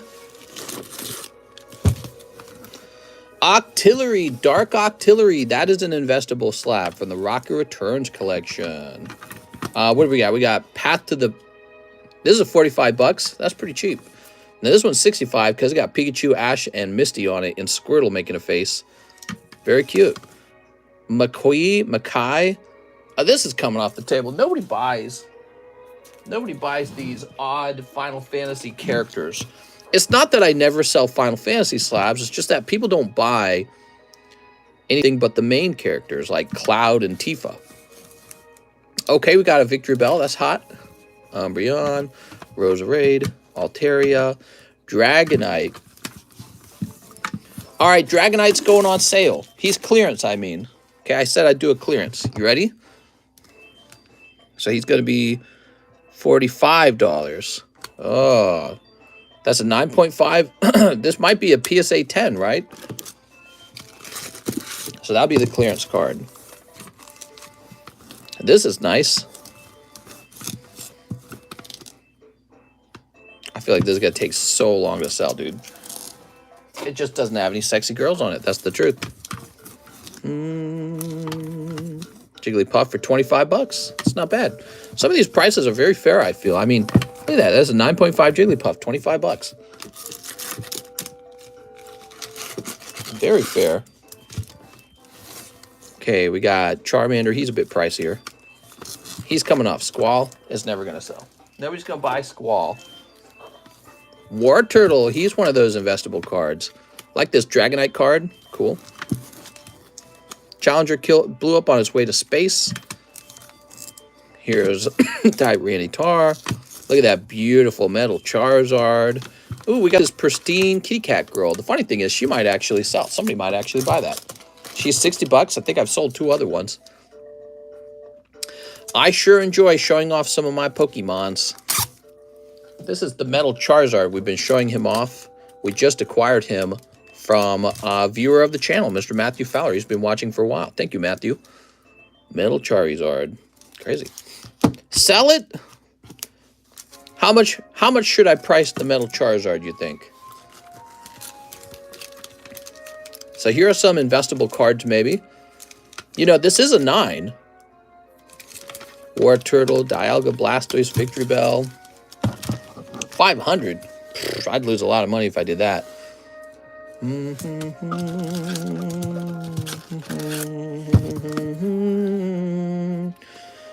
Blasty Boy, he's an investable card, definitely. 7,000. That seems like too much. Bulbasaur, 9.5, 45 bucks. Tail End of the Race. How has this card not sold? It's such a good card. I might put that in the live customs right now. Smeargle Valo is 22 bucks. You guys are always looking for a cheap one. Come on, we need your help. This Gloom seems overpriced. I mean, I probably looked the price up on eBay and just copied that. But I mean, it's Gloom, dude. Who buys Gloom? Gloom, 55 bucks. That's the TCC price, not the eBay price. It's Gloom. Nobody's getting hard over Gloom. This is a very good card in my opinion. This is on sale for 16 bucks. Nobody wants the naked boob girl. It's kind of interesting. Here's my theory. She is naked, but is she lewd? No, it's not a lewd card, even though it's a naked card. Which perhaps talks about the psychology of the lewd cards. It's not that you're seeing someone's butts or something. It's the fact that it's suggestive. That's what makes people want the card. It's the fact that it's suggestive. All right, but the whatever the cheap fairy character, not suggestive. Right, like this character's suggestive, but the fairy's actually naked, but she's not suggestive. Very fascinating. All right, so these are kind of like the SLAB-AWAY style cards. Blastoise, Lost Thunder Tyranitar. This guy about to sit down on a Meowth. Meowth looking up at his butthole. War Turtle's very good. I rank that one high. Here's Dialga. Looks fantastic. This is for hardcore collectors that want to work on their first edition collection of Blastoise. And Victory Bell from Aquapolis. Huh. Pricey Victory Bell, huh? This is going in the live customs. That card's too nice not to go into the live customs. Submissive and readable. My wife likes me to talk sexy to her in Jar Jar Binks' voice. Misa Jar Jar Binksa. My wife likes it when I talk sexy. Let's see. Tail End. There we go. I'm a sexy talker in bed. How about you guys?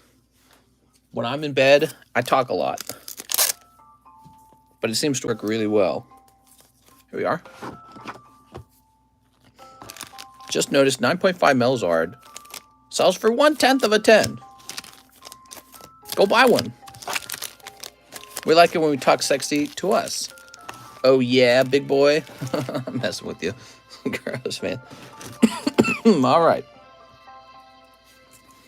Is that 55 for the gloom? Yes, it is. I talk a lot in bed. It's true. It's the truth. That's my bed specialty.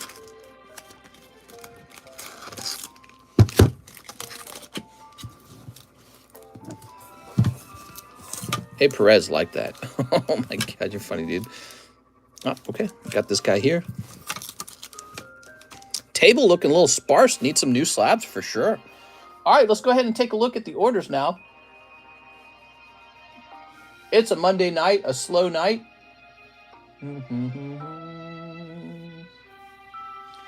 No more orders. Yeah, I don't see any new orders. So I guess I'll do repo because we weren't done with the repos. Let's see. Since we need new slabs, I can't remember. Oh, Louis Laura, you have a Do Sabrina's Gaze, by the way.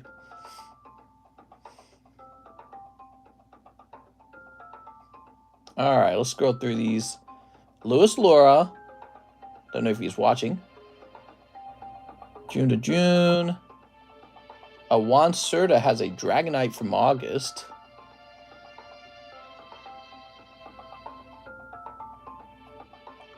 We have a Joshua Rodriguez who has a Gengar that he has not finished paying down.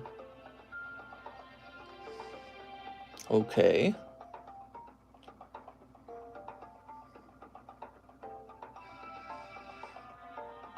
Jack Walsh has an Abra. It says late updated due May. Okay. Here's a Gustava who has an Acerola from July. Gustavo Roman. Dude, July, man, that's a really long time ago. He's had a lot of time to pay it off. It's about halfway paid off. I'm going to write it down as due.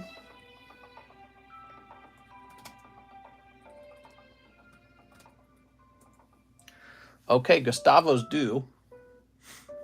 August to August. Here is a Gabriel Hernandez. He has a Shiny Star Slab. Due. Maybe the Shiny Star Booster Slab.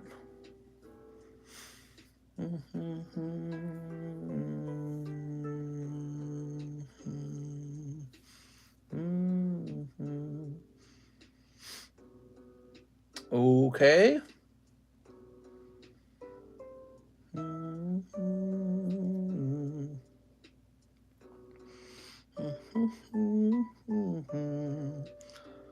Boy, I feel like I need to start marking the dates here. Dennis Manieri, Charmeleon.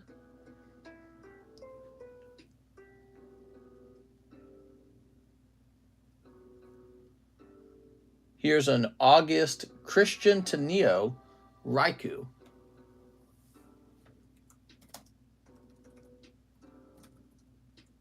And a Chris Kiavancott Wick. That is also due.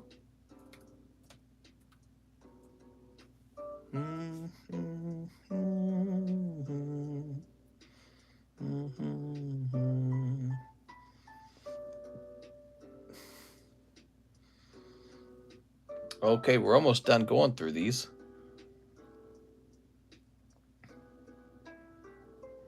Here's an Andres Ramirez. He has an Emolga for quite a lot.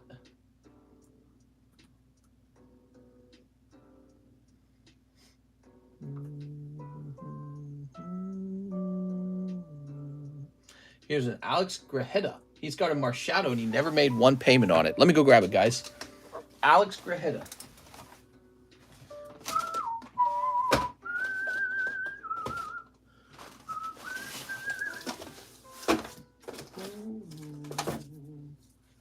Oh, it's a nice card.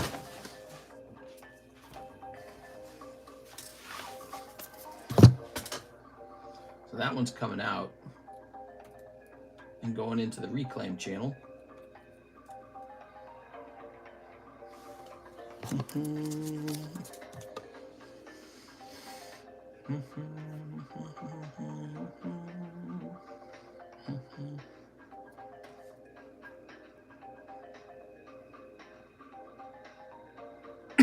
Okay, that's it. So there were a couple more slabs that we could repo. I will give them just a little more time. Alex Grajeda, huh? So we've changed the way Slabaway works so that you're not allowed to make not even one payment toward it. Now, when you put the card into Slabaway, there's a $20 down payment that you also lose when you abandon a card. Check my slabs, says Alex. Alex, your slabs aren't here. They're with they're in John's shipping location, which is pretty far away from here. So hold on, let's look it up.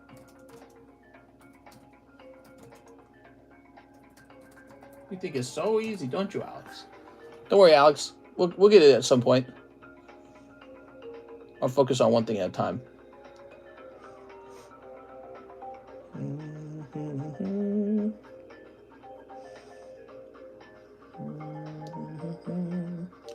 Are there none for sale? There's a Japanese rainbow for sale. So there's none of these for sale. As usual, this card's very rare.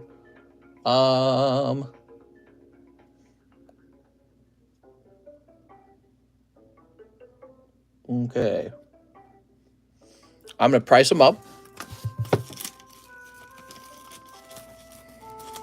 And then we'll go look at the population on them.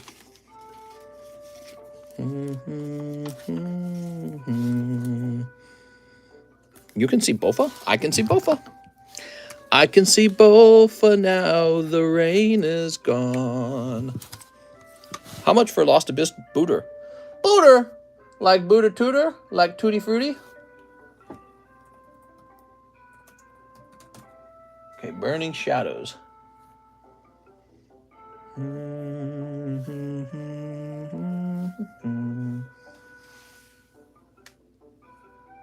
So this card will say 156.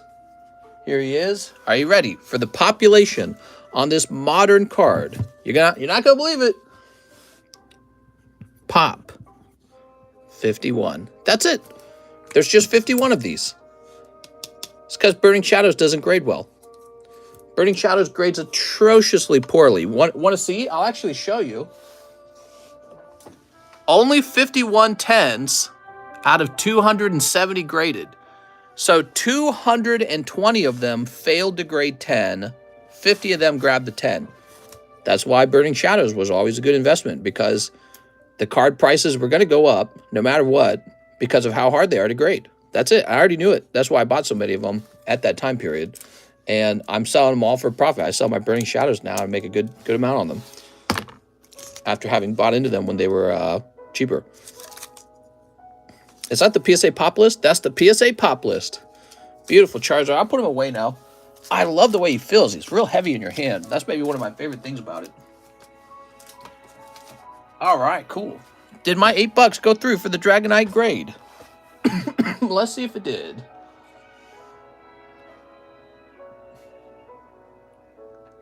We have an Anthony Chavez. Who wants 3 Lost Abyss? It's for Anthony Chavez, not Andrew. Thank you very much. Did we not already do this? I feel like we did this one. Let me try refreshing.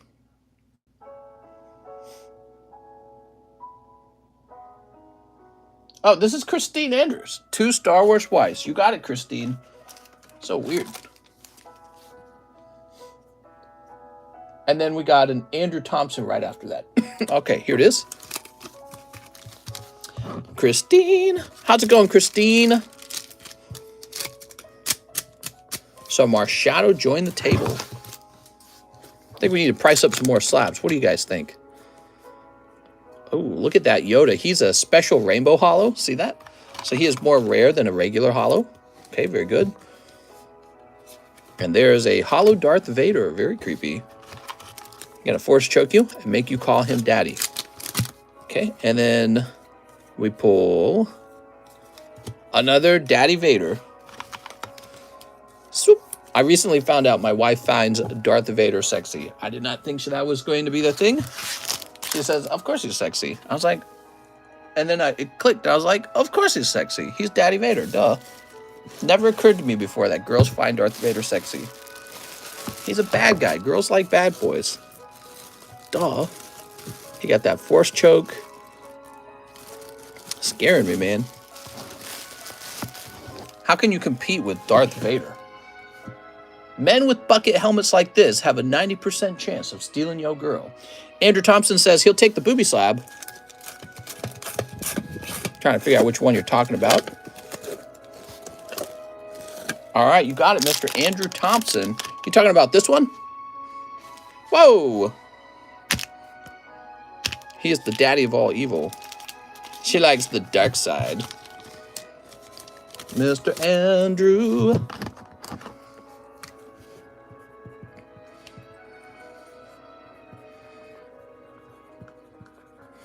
There we go. Very nice.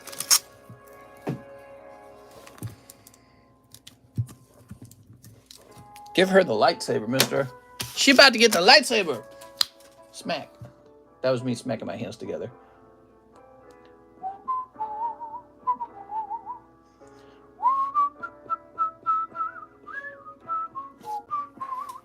All right, let's see what we got in this box down here. You guys ready?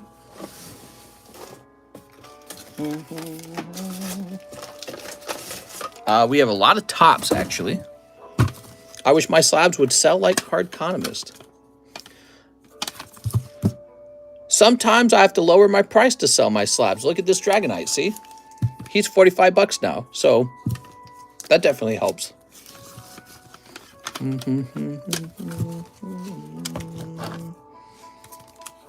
9.5 teamwork, wow. So this one should be attempted to be cross-graded with PSA, to be honest. It's a rainbow hollow, so that's significant. It's got Snubble in it. It's got Pikachu in it. I'm going to bet that this one should go around 140. That's a rainbow hollow. Here's Bellsprout. Oh, man. I feel like sending these to PSA. I really do. I don't feel like selling those. Here's a lovely Ivysaur. Let's leave Ivysaur up.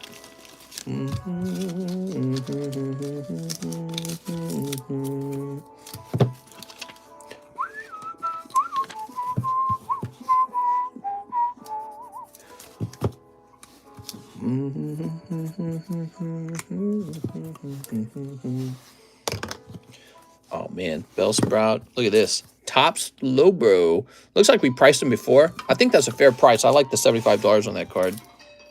Here's a Electabuzz that's been on the table before as well. He's a 9 for just $45? Dude, that's cheap. Here's a WAP Vaporeon. Worship and Pray Vaporeon. Wet-ass Pokemon. What does he go for?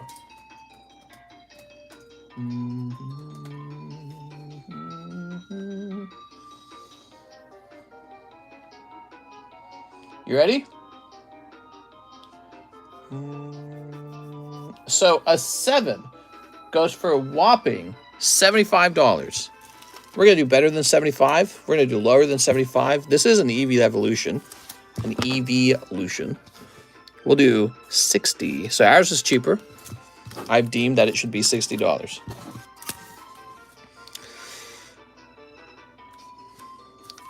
I'll price them up, okay?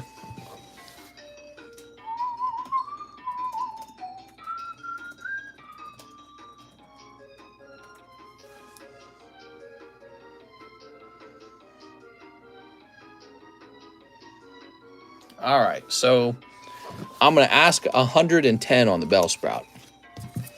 I really think I'd like to re-grade him because I think he will have a shot at a PSA 10. This is when CGC grading is frustrating. CGC grading gets frustrating when they start grading like prestigious vintage cards and they start handing out 9.5s to vintage cards that really should have gotten a 10. Oh, man, maybe I just keep it, man.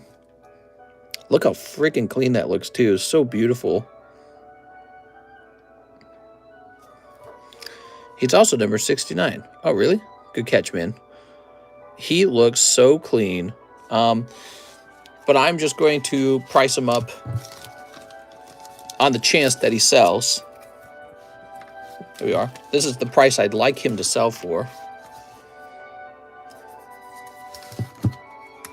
Tell you what, let's make it $95 actually. That leaves you a little bit of room for a potential regrade. So you could crack him out of there and then send him off to PSA for a PSA grade. I might as well at least offer him before I do it myself in case somebody else feels like doing it. I've not tested any of these with PSA at all.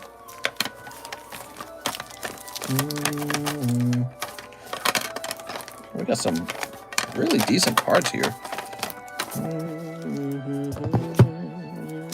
Look at this one. Now that one got a straight 9. I'm sorry. I'm assuming that this card really does have something wrong with them.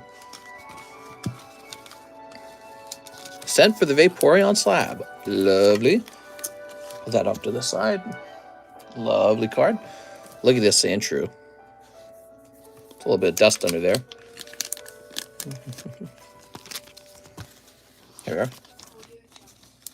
What? What? What was that? Relaxing Nintendo game. All right, reset that. What a beautiful slab, man. So,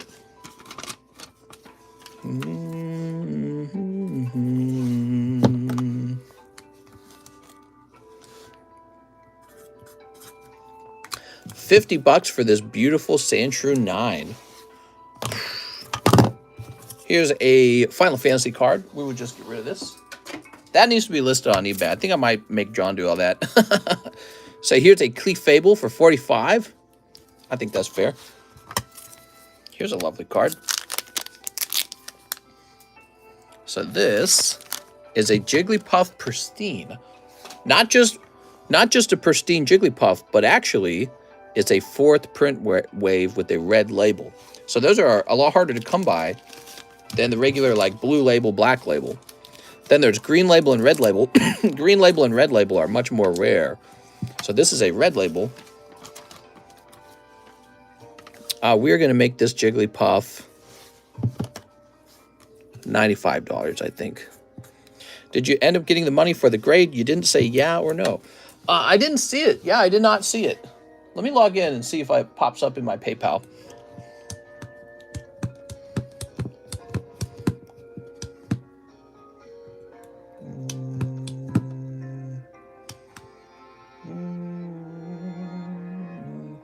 I have a bunch of money in my account because of that cancellation on the triple beat. Very frustrating.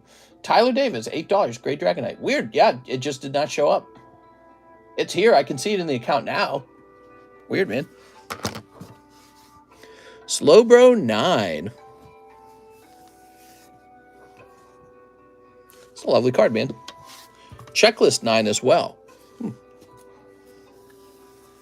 Here we are. What do you think those are worth? 25 bucks each, maybe? It's a cute card, man. What do you guys like better, the checklist or the Slowbro? Oh, man.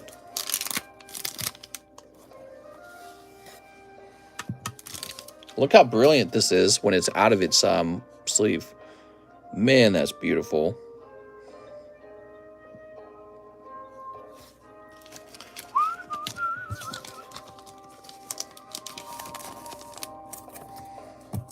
All right, there we are.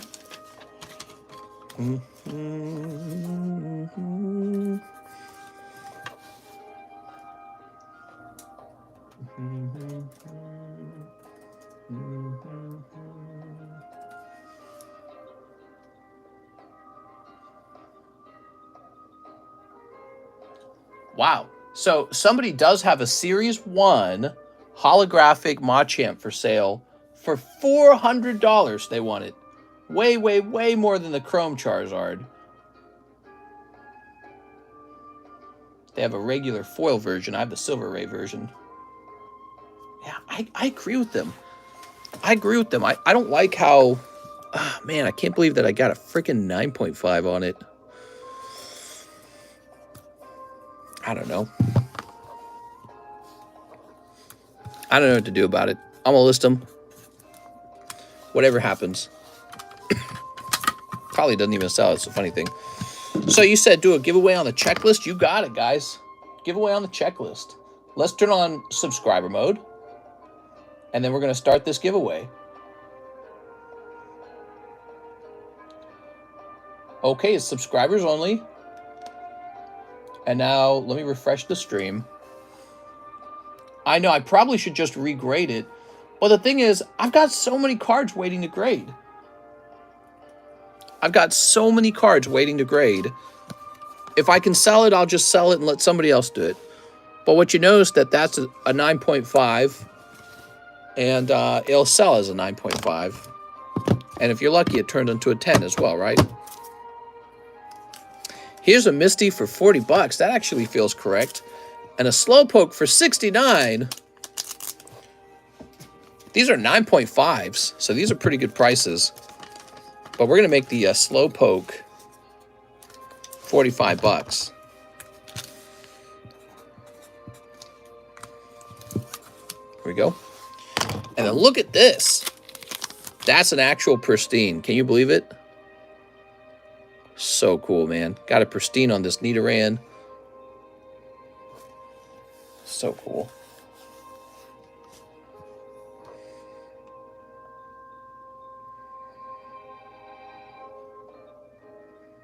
Wow.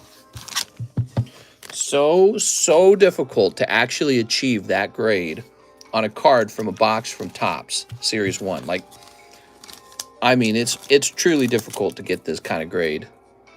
I know, because I've set... You see all these Topps cards? I sent out huge groups of Topps cards, presumably very good Topps cards, to get graded, and very few actually came back with that grade. I'm just going to set it to 400. That's how I feel that he's valued as a Pristine 10 Series 1. Not to be confused with Topps Chrome, okay? Topps Chrome is a different cut of card. These are much harder to grade because of their issues with stickiness. So I think that's going to be really rare. All right, let's see who wins. Askew. Askew's the winner. Why didn't you grade with BGS? I suppose I could. Okay, Mr. Askew. It didn't show it? Why does Nightbot do that sometimes? I don't understand. Okay, there's Askew. Ask me what?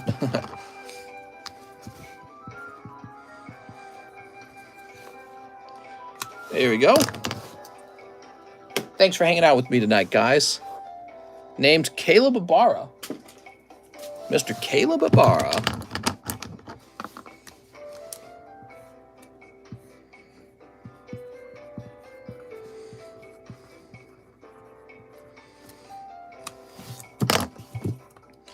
There we go. That was a nice giveaway. That's a vintage card you just got. An already graded vintage card. All right, the table is full of top slabs now. Hopefully BGS finishes their damn grading with me. Let me look up on that. BGS, finish my order.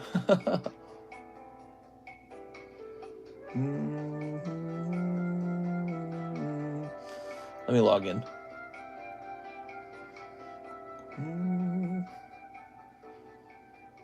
Are we logged in? This page isn't working. All right, never mind. We're not going to log into BGS. How about we check for new orders? We've got Mr. Justin Com, One Celebrations. What's up, Justin? How many cards you submit, mister? 200 cards to BGS. So I have a 200 card submission eventually returning. They're all poker cards. So I'm excited to have a ton of poker cards available. You see, what we should have is some Topps, some poker. It should be a mix. But right now, it's just Topps cards. So you get lots of Topps cards. There we go. Mr. Justin. We're going to have 200 lovely, lovely poker cards coming in. Very excited for it. Maybe we'll get one black label. Who knows?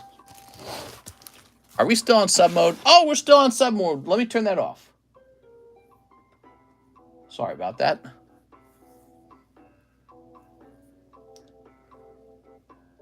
Tyler Davis, Grade the Dragonite. We got it, Tyler. Jennifer Yap, Vape Cardos Slab. Only one I'm missing. Here it is. So lovely.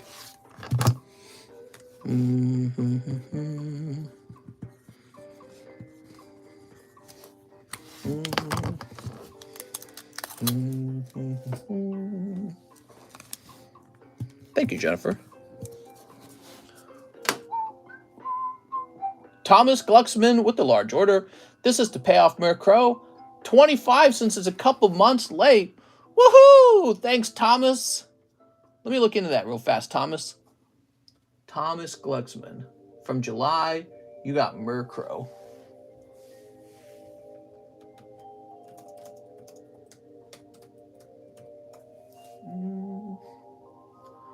All right. Thomas, I appreciate you finishing your Slabaway, and I'm going to refund you those $25 because I'm happy enough with you just completing the Slabaway. So here's $25 back, and you can do anything with it, and maybe even Slabaway a new card one day. All right, so $25 back to you, and then let me go grab the card. I just appreciate that you finished it off.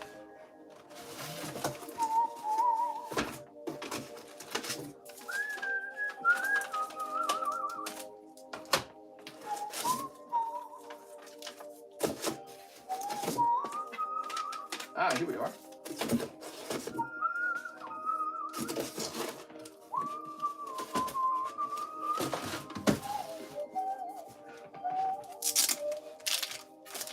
You guys want to see it? The UK, US, and the US just did $200 billion submarine deal after Australia canceled the deal with the French. What a waste of money.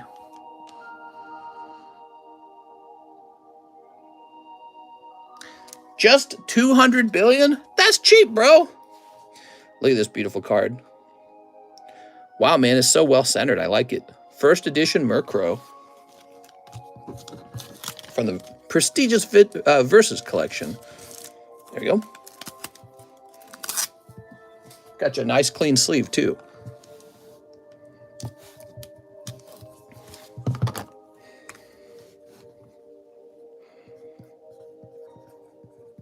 Thomas Glucksman. What a bird. Very nice. Did I actually remove it? Oh, I never removed it.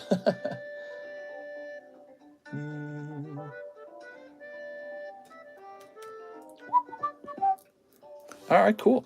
You know what I should start doing for like the Slabaways? I think people will really enjoy this. So I get them a fresh sleeve maybe, and then I do this for them. Get them one of these outside sleeves, like a double sleeve. Something about double sleeving makes your card feel like more special. Like, oh man, it's so valuable, it needs two sleeves.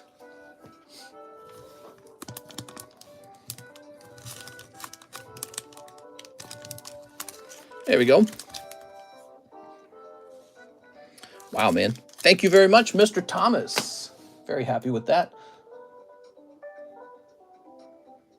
Okay. Now we got Lance Weiss, one Top Series 2-pack. That's right, these Top Series 2-packs are a little bit cheaper, and they have rainbow hollows.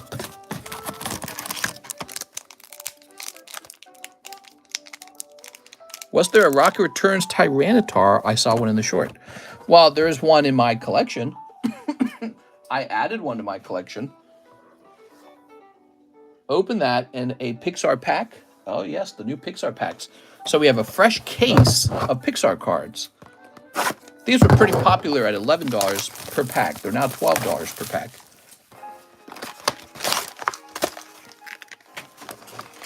Okay, here we are. One NFL Absolute. Here we are. What are your thoughts on graded video games? I got a couple. They're pretty cool. If you played the video games as a kid, you will appreciate owning an unopened video game knowing that it's still sealed. There's something special about that. It's like unspoiled. You know what I mean? There we go. Something very special feeling about it. You get a lot of naysayers and angry people and bitter people who get mad if you collect something that they don't approve of. I kind of like it, you know? And I don't mainly collect video games. Just feels good. They look good. They feel good. If you have real nostalgia for it, you'll understand. The moment you hold it, you'll be like, oh, man. Remember when I used to play this game? You got a sticker pack, Lance. My God. We hate these.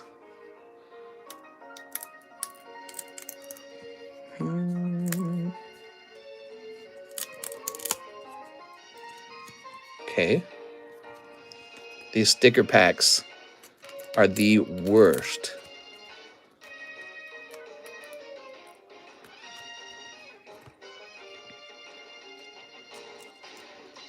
I graded my Elden Ring game. Did you really? That's cool, man. I liked Elden Ring.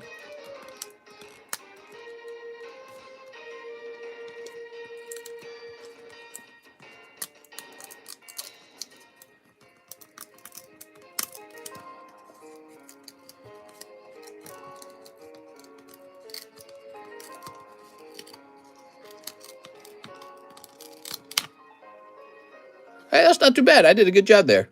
Look at that. You know, that could go in a folder. Folder collection card. That was not too bad. I used a method where I sort of chipped away at the edge of the card on all sides.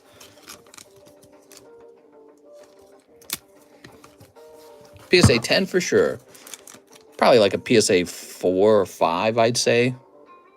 If I had to guess. The card's not like bent in half. And then this guy, he looks all right. You can tell he's got some warping, though, from all the bending he had to go through. There we go. Yeah, I could see somebody having this for their folder collection. Now, let's see what else you got, though. Oh, man, you got Tower of Terror in your round. This is such a fantastic card. And since this card was in the front of the pack, it has no stickiness on the front at all. Beautiful. This is one of my favorite cards from the Top Series 2 collection, is the Tower of Terror. It is a Gengar card, but not only is it a Gengar card, it's also Haunter and Ghastly. That card is always going to be popular, in my opinion. I've sold a lot of those. They do sell quickly. There's an Ash Ketchum and Doduo. Okay, cool. Not a bad round. Not a bad round. You got a decent little pack here. Ash Ketchum, Tower of Terror always makes a pack good. And this peeled better than I thought it would. I thought it was going to be horrendous. Okay, cool. How about that Pixar pack? So is this a new bag situation? Lance, I thought we shipped you. That's a hollow meter. Pixar cards were pretty popular, I guess. That's why I reordered them. Mister, do you sell on eBay? Not really. I got like 1 or 2 slabs listed up there. I got like the what do I have? I think I might have a booster box, a bulk cards up there. I might have the plastic slab protector listed. So those are the main things. Gengar got really popular lately.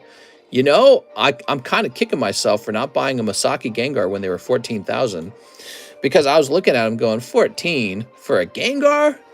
And now he's just not for sale. I once never listed. So I just got to wait for one to get listed. If he lists for 10,000, I'm jumping on him. I just felt that, you know, I ultimately felt 14 was too high. That's what it was. It still somewhat feels that way. 14, it's just kind of high. There's a lot of great Pokemon cards out there to go after with $14,000. You could literally buy $14,000 of Evolving Skies, and you would have done extremely well over time. So, I mean, I'm just really consciously aware of that when I buy anything. I'm like, why would I buy this and not just more Evolving Skies? Tell me. So when a card gets really expensive like that, I'm looking at the Masaki Gengar going, is this going to double in price? Oh, no, we got 110 viewers now. Who can hear me?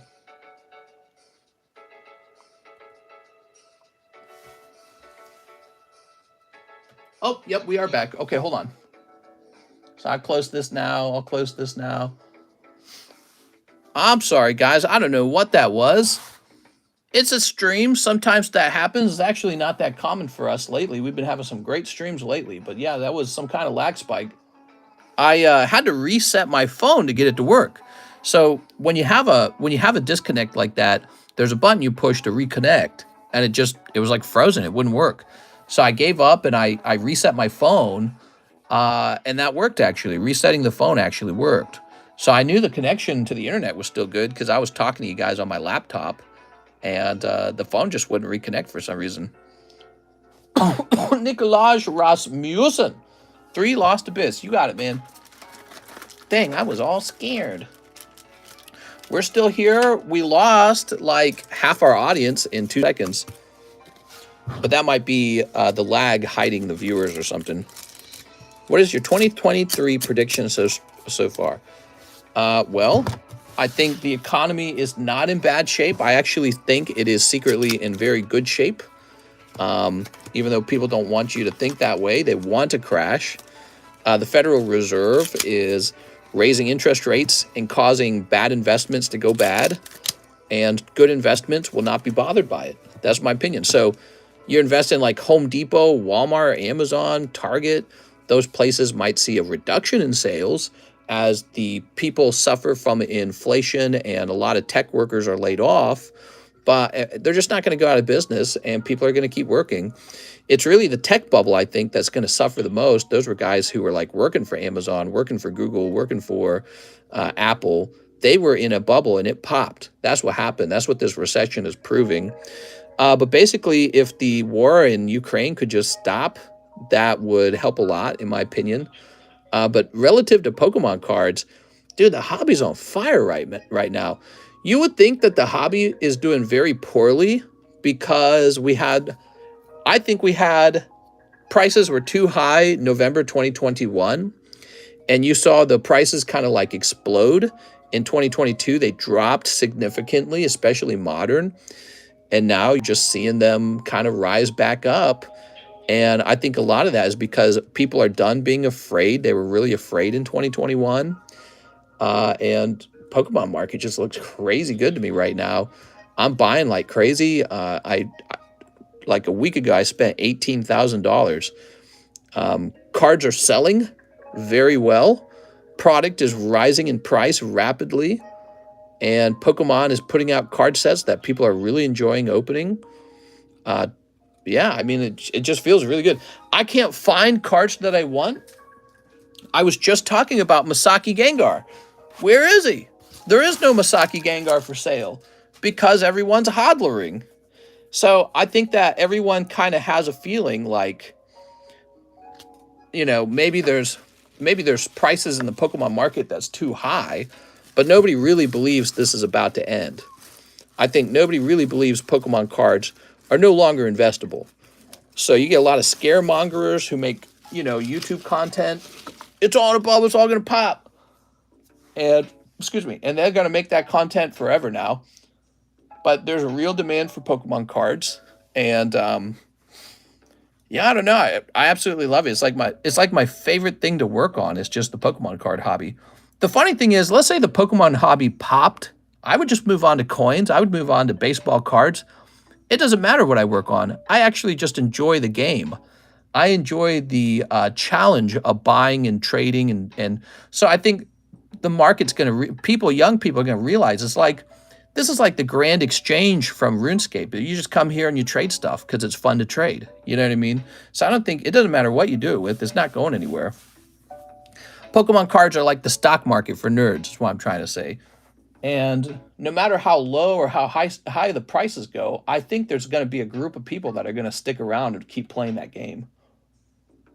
It's like a new thing. Theodore Perez, to Pixar. Okay, to Pixar. To Pixar and ship my slabs. Here we are. At the root of the success of the card collecting hobby is the fact that I can make ad revenue showing things off. As long as you can make ad revenue showing stuff off that you own, there will always be a base demand for those goods as long as they're making ad revenue. If they ever don't make ad revenue, it all ends. Okay, Theodore Perez.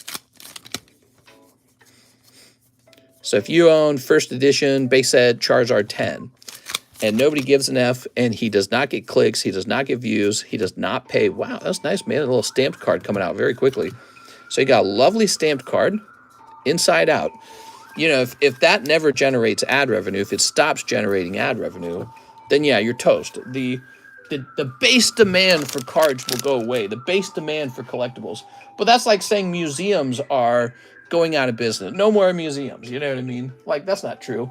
How's that video, the Charizard video from Pawn Stars doing? I haven't looked at it in a while. Let's see the views on it.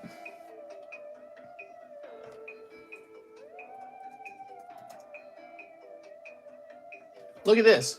You type in Pawn Stars, and you get Pokemon right there. That's crazy. It's one of the most popular searches.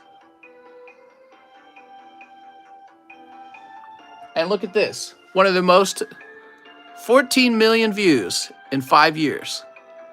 Think of the ad revenue that one clip generated. That's nuts. And it's going to be up there forever now. Always generating ad revenue for the person who owns it, the company that owns it.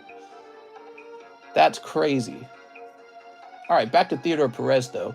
Theodore Perez says, I previously paid for shipping in the past. No problem. Let's find your bag, Theodore. Ship my slabs. So, Theodore, did you have a lot of slabs? 14 million views is a lot of money. Theodore Perez, I feel like my brain's telling me there was a trick to your stuff. I see a lot of Masaki Gengar 9s. Yeah, those are cool, but I'm looking for the 10. I feel like maybe I should have bought the 10 when it was 14,000, but I don't know. I'm patient. I'll just wait for him to pop up later. I have like 5 to 10 slabs with you. Perfect. Is that all you have? Did you have a bag? Let me get you a label.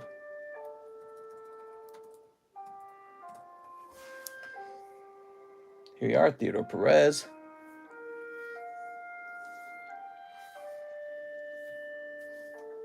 He says, yes, a big bag. Ah, here we go. Okay, so that's the info I needed. So you are obviously in a place with the large bag. Here it is. Theodore Perez Jr. 1. This will be Theodore Perez Jr. 2. Perfect. And let's get you one of these. Show us your eBay watch list. My eBay watch list is just full of... Yeah, I guess that is kind of like a... it's almost like a private formula, my eBay watch list, isn't it? Like, what am I actually looking for?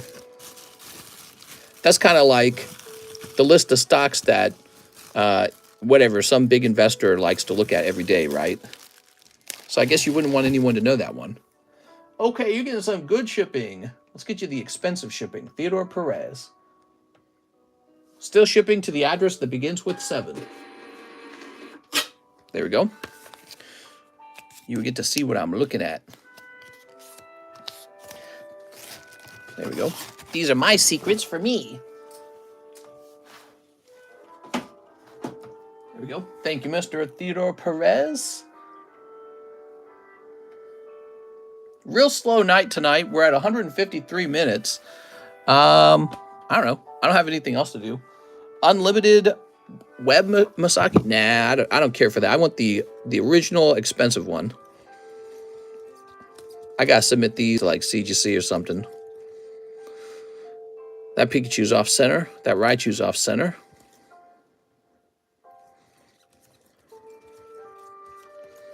These will eventually go out. Look at that. There's a little, oh look, giveaway. A little Mel Charizard. Oh, right. I opened a pack of Vintage Rocket. That's a submission right there, you know. There's one PSA for $26,000. I'm definitely not paying $26,000 for it. Definitely not paying that. I seen that one. The guy selling it, his name is like Masaki Gengar 2. That's his eBay name. I'm not messing with that. That's way too much. He wishes. He probably listed that to make you think it's worth that much. All right, Abraham, I'm betting he's invested in a couple of them. 1 and 2. I'm not going to be thinking about 26,000. All right.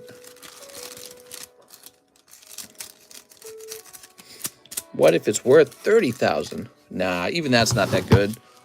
Spend 26,000 to make 4,000. It just seems like you could do better than that.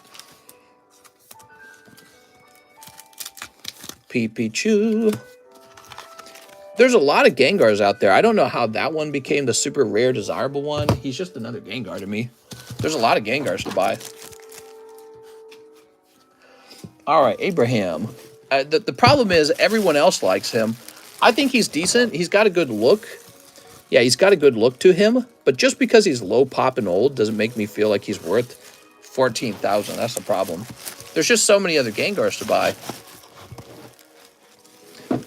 You know a Gengar I'd really like? The Legendary Collection Gengar. Didn't he recently sell?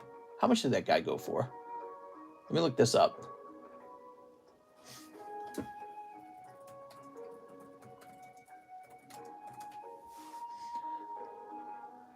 Let's see. This guy recently sold for a butt ton of money, I'm pretty sure.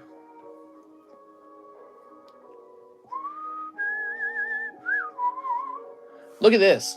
So I was an interested buyer on this one, but the price just ran too high. There he is, 12,000. I don't know about that, man. Once again, it's just like, I don't know if it's really worth 12. That just seems kind of high. It's a bit unbelievable for it to be that expensive. Brooks Bellinger, 1 Star Wars Chrome. You got it, Brooks. Thank you, Brooks. It's a little unbelievable. Is it really that much? I don't know, maybe. There we go. Oh, I like cheese and crackers a lot. Here we are. Everyone loves cheese. Chewbacca. Choose Maca. Here are these guys. Okay. Here's Darth the Blabber. Blah, blah, blah. Shut up, Darth Blabber. Here's Han Cholo. Making that face that he makes. Oh, God. Brooks Bellinger. Thanks, Brooks.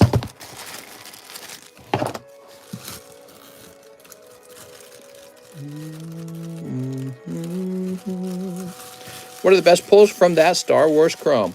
Oh, man, you can get really expensive cards from Star Wars Chrome. Cards that are so rare, you have to go to the Topps website and submit a code to receive the card. You could get like a 1 out of 1 special card. You could get, I think you can get like a 1 out of 1 signature of like a famous actor, basically. And so those would be like the top pulls, but I'm sure they're crazy rare. But I don't know, we might have it. You never know.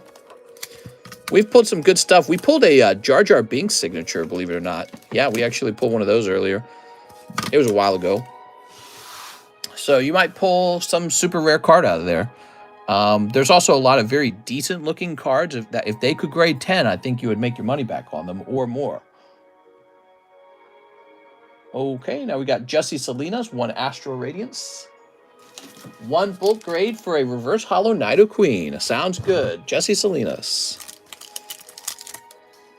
All right, there we are. We're heading into summertime soon. June and July, if I recall, June and July are some of the worst months for card sales. People just don't buy cards in the summertime. It doesn't happen. I think everyone goes outside or something. So I'm anticipating that showing up soon. Jussie Salinas. Here we are.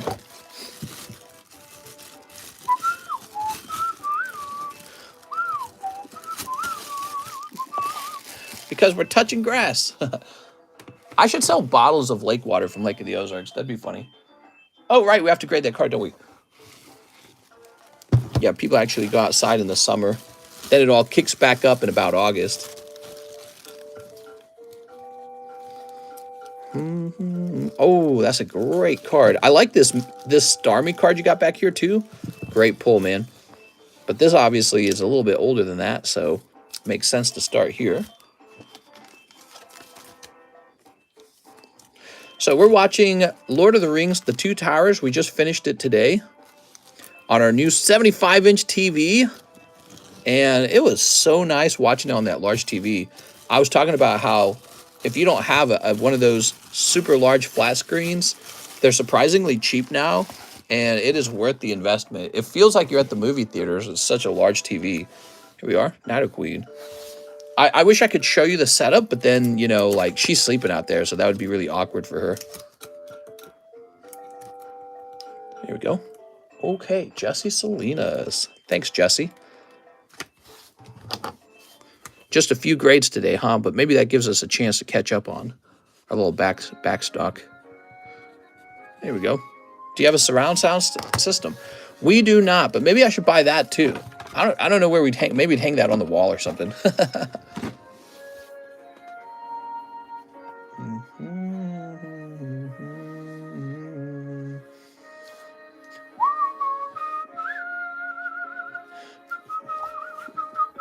Yes, mister, I'm next on bulk. You need to catch up. Snorlax still being a weirdo. So it's 3:30. I'm supposed to go for another 30 minutes. What do you guys think? Should I stop early? Get a sound bar. Just trying to think, is there something I can do while live? Price up cards. Yeah, I could price up slabs. That's one of the main things I could do is I could price up more slabs.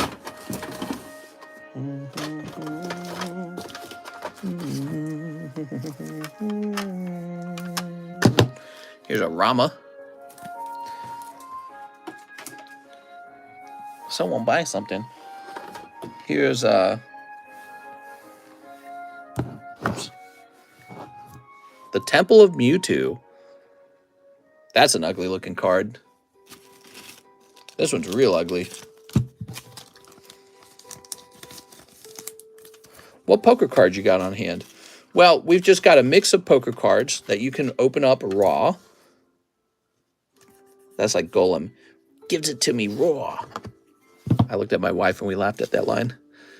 And we have a really cool cards returning from BGS. Eventually they'll return. And they're going to have some spectacular poker cards in it. But I just don't know when they're going to be done. I've heard that BGS takes a long time, though. Okay.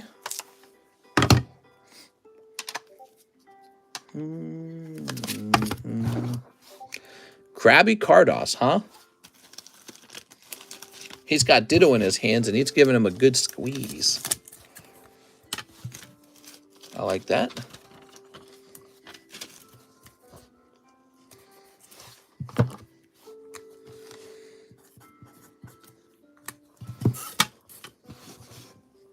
I just got a message.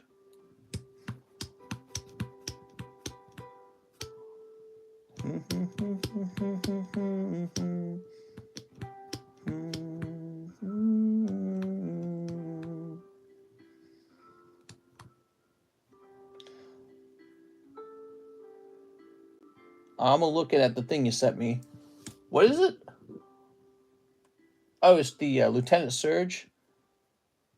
Is he like a gym deck Lieutenant Surge? That's cool. All right, let's see. I got to pop one. Oh, nice, man. Here's Cardos Lapras. So nice. Okay, and that's going to be PSA 5 on the Lapras.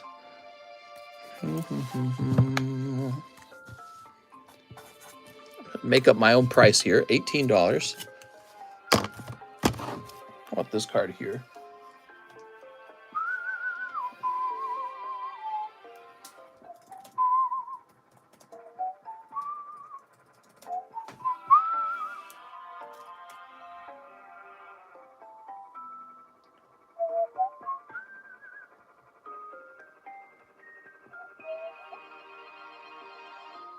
All right.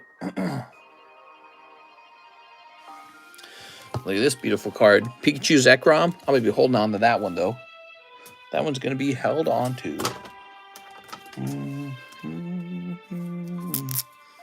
The highest grade is 9.5. Nice. Burning Shadows Gardevoir.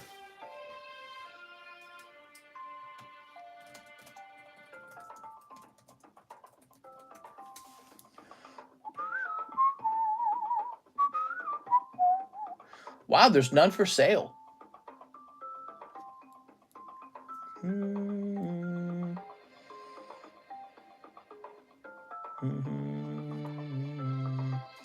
There are none of these Gardevoirs for sale. I feel like this is one of the nice cards from the Burning Shadows collection.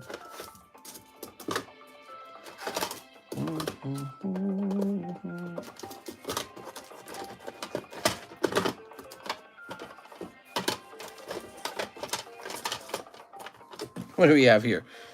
Here's a Jigglypuff. Very cute. Okay, adorable. Can I trade you my OC Kyurem and Roslab for the Crab and Lapras? And Rose Slab. Rose. Who's Rose? I would be interested in the trade. The problem is your Slab's not here anymore. The Slab's with John. I would have to get John to retrieve it. I put this down for $39. Okay, cute little Jigglypuff. Rose. Rose, like Eternatus Rose? Did I have one of those Slabs?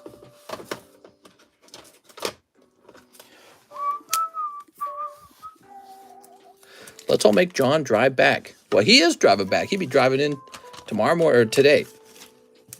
Sell me that Cardos Misty Cubone. That's a nice card, isn't it? Yeah, I saw that card and I said, man, I gotta have that card.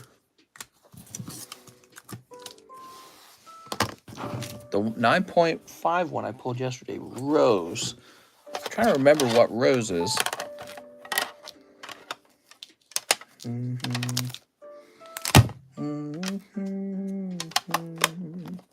The worst one from Live. Is it Rose like the guy character? Is that what you're talking about? You know, I should put one of these for sale. The Dude Rose. I had a Rose character in the Live Customs. I can't even remember it. Here we are.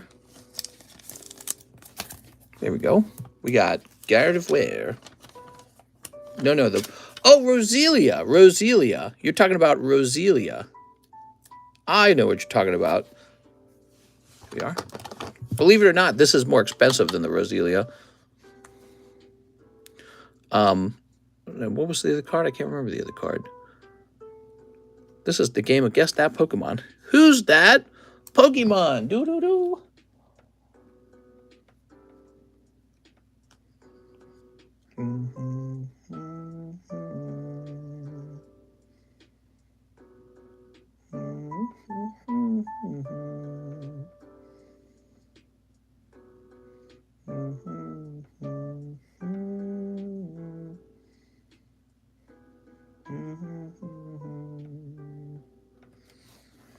Bunch of new slabs on the table. Went AFK for a bit. Couple new slabs. I sent for a sneaker open before my break is over. Oh, let me do that, Cheese. I'm sorry. Oh, here. Let me just price this, though.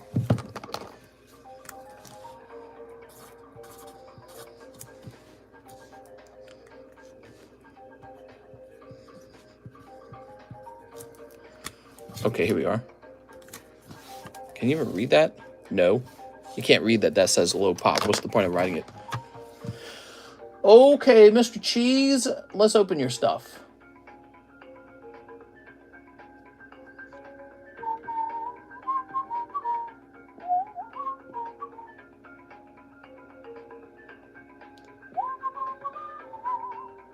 We have a big order for Nicolaj, a box of Lost Abyss. Can I get a new box? Of course. But let's get Cheese. He needs a sneaker bunko. Here you go, Cheese. I can't message you on Discord. It says Piasu. Can't message you. Well, I don't really answer my Discord messages all that much anyways. I kind of stopped looking at them. I don't check Discord too often anymore. It's much better to contact me here in the live. What can I help you with? Yeah, I do not check Discord messages like I used to. Now I might check them every couple days. And then I'll just click on, honestly, like maybe the top 4. Maybe that is like bad customer service or something. Mr. Cheese, here we are. You can always reach me in the live, and you can send me a penny message on PayPal. That is the best way of all to contact me. Sent for the Bulbasaur? Sounds good, man. He's a cool card. Okay, Jesus done. Mr. Nikolaj, let's get you that box. That is the end of a case of Lost Abyss with this box here. What cards did you just open? That's called Sneaker Bunko. It's on the menu. It includes a lot of lootish cards. Nothing too bad, though, that we can't show on YouTube. It's a card full of sexy girls. That's the whole set.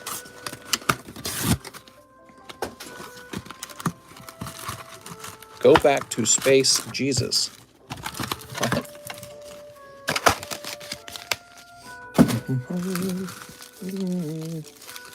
All right, Mr. Nikolaj.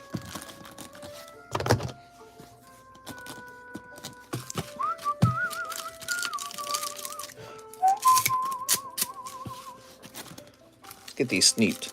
It's cool, though, because I was just wanting to trade those slabs for Cardos. Sneak. Mister, do you ever get any badass Spectra or any other super rare tools foil patterns? What are you talking about? With what? With the tops? Yeah, we do get those. Sleeps. Oh, a worm enjoyer. Quick, gather our energy to manifest the worm.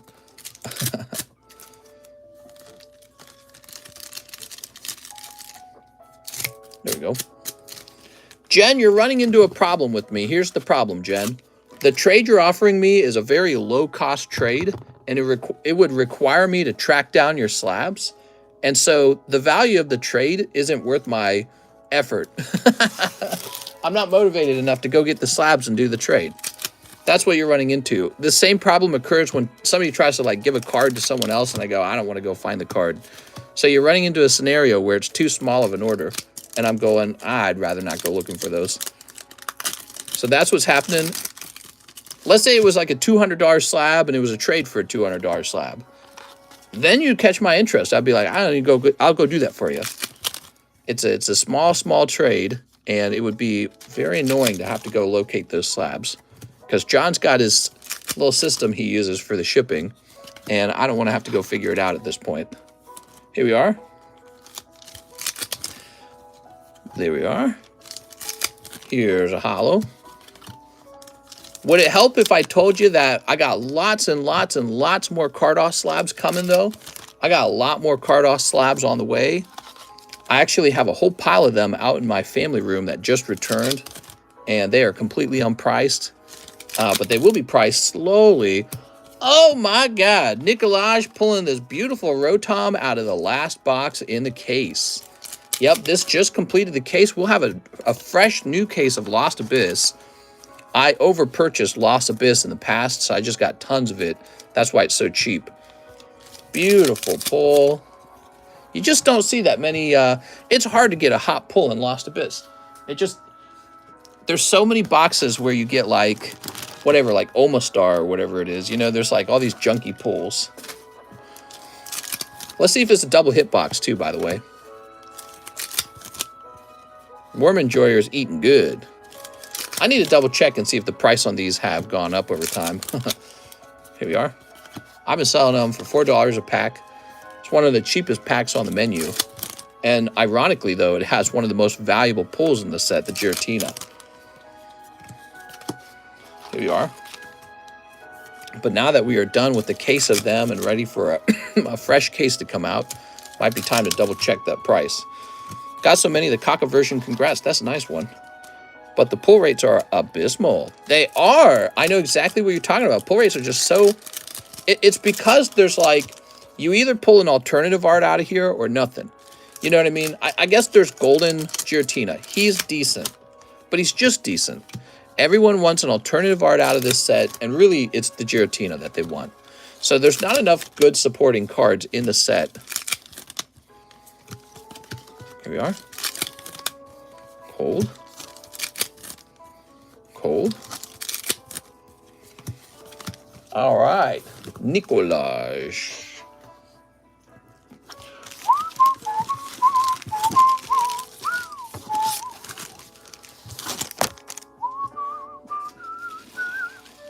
Here's this bag.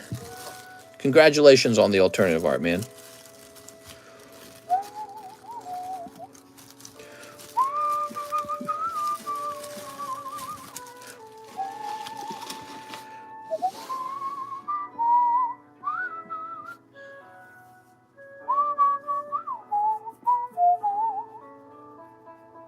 Oh, this actually sold, in fact. Javier Arroyo had already bought it.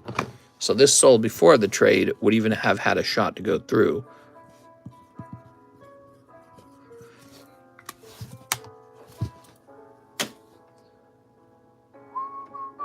Lance Weiss, Bulbasaur sticker slab. Mr. Lance.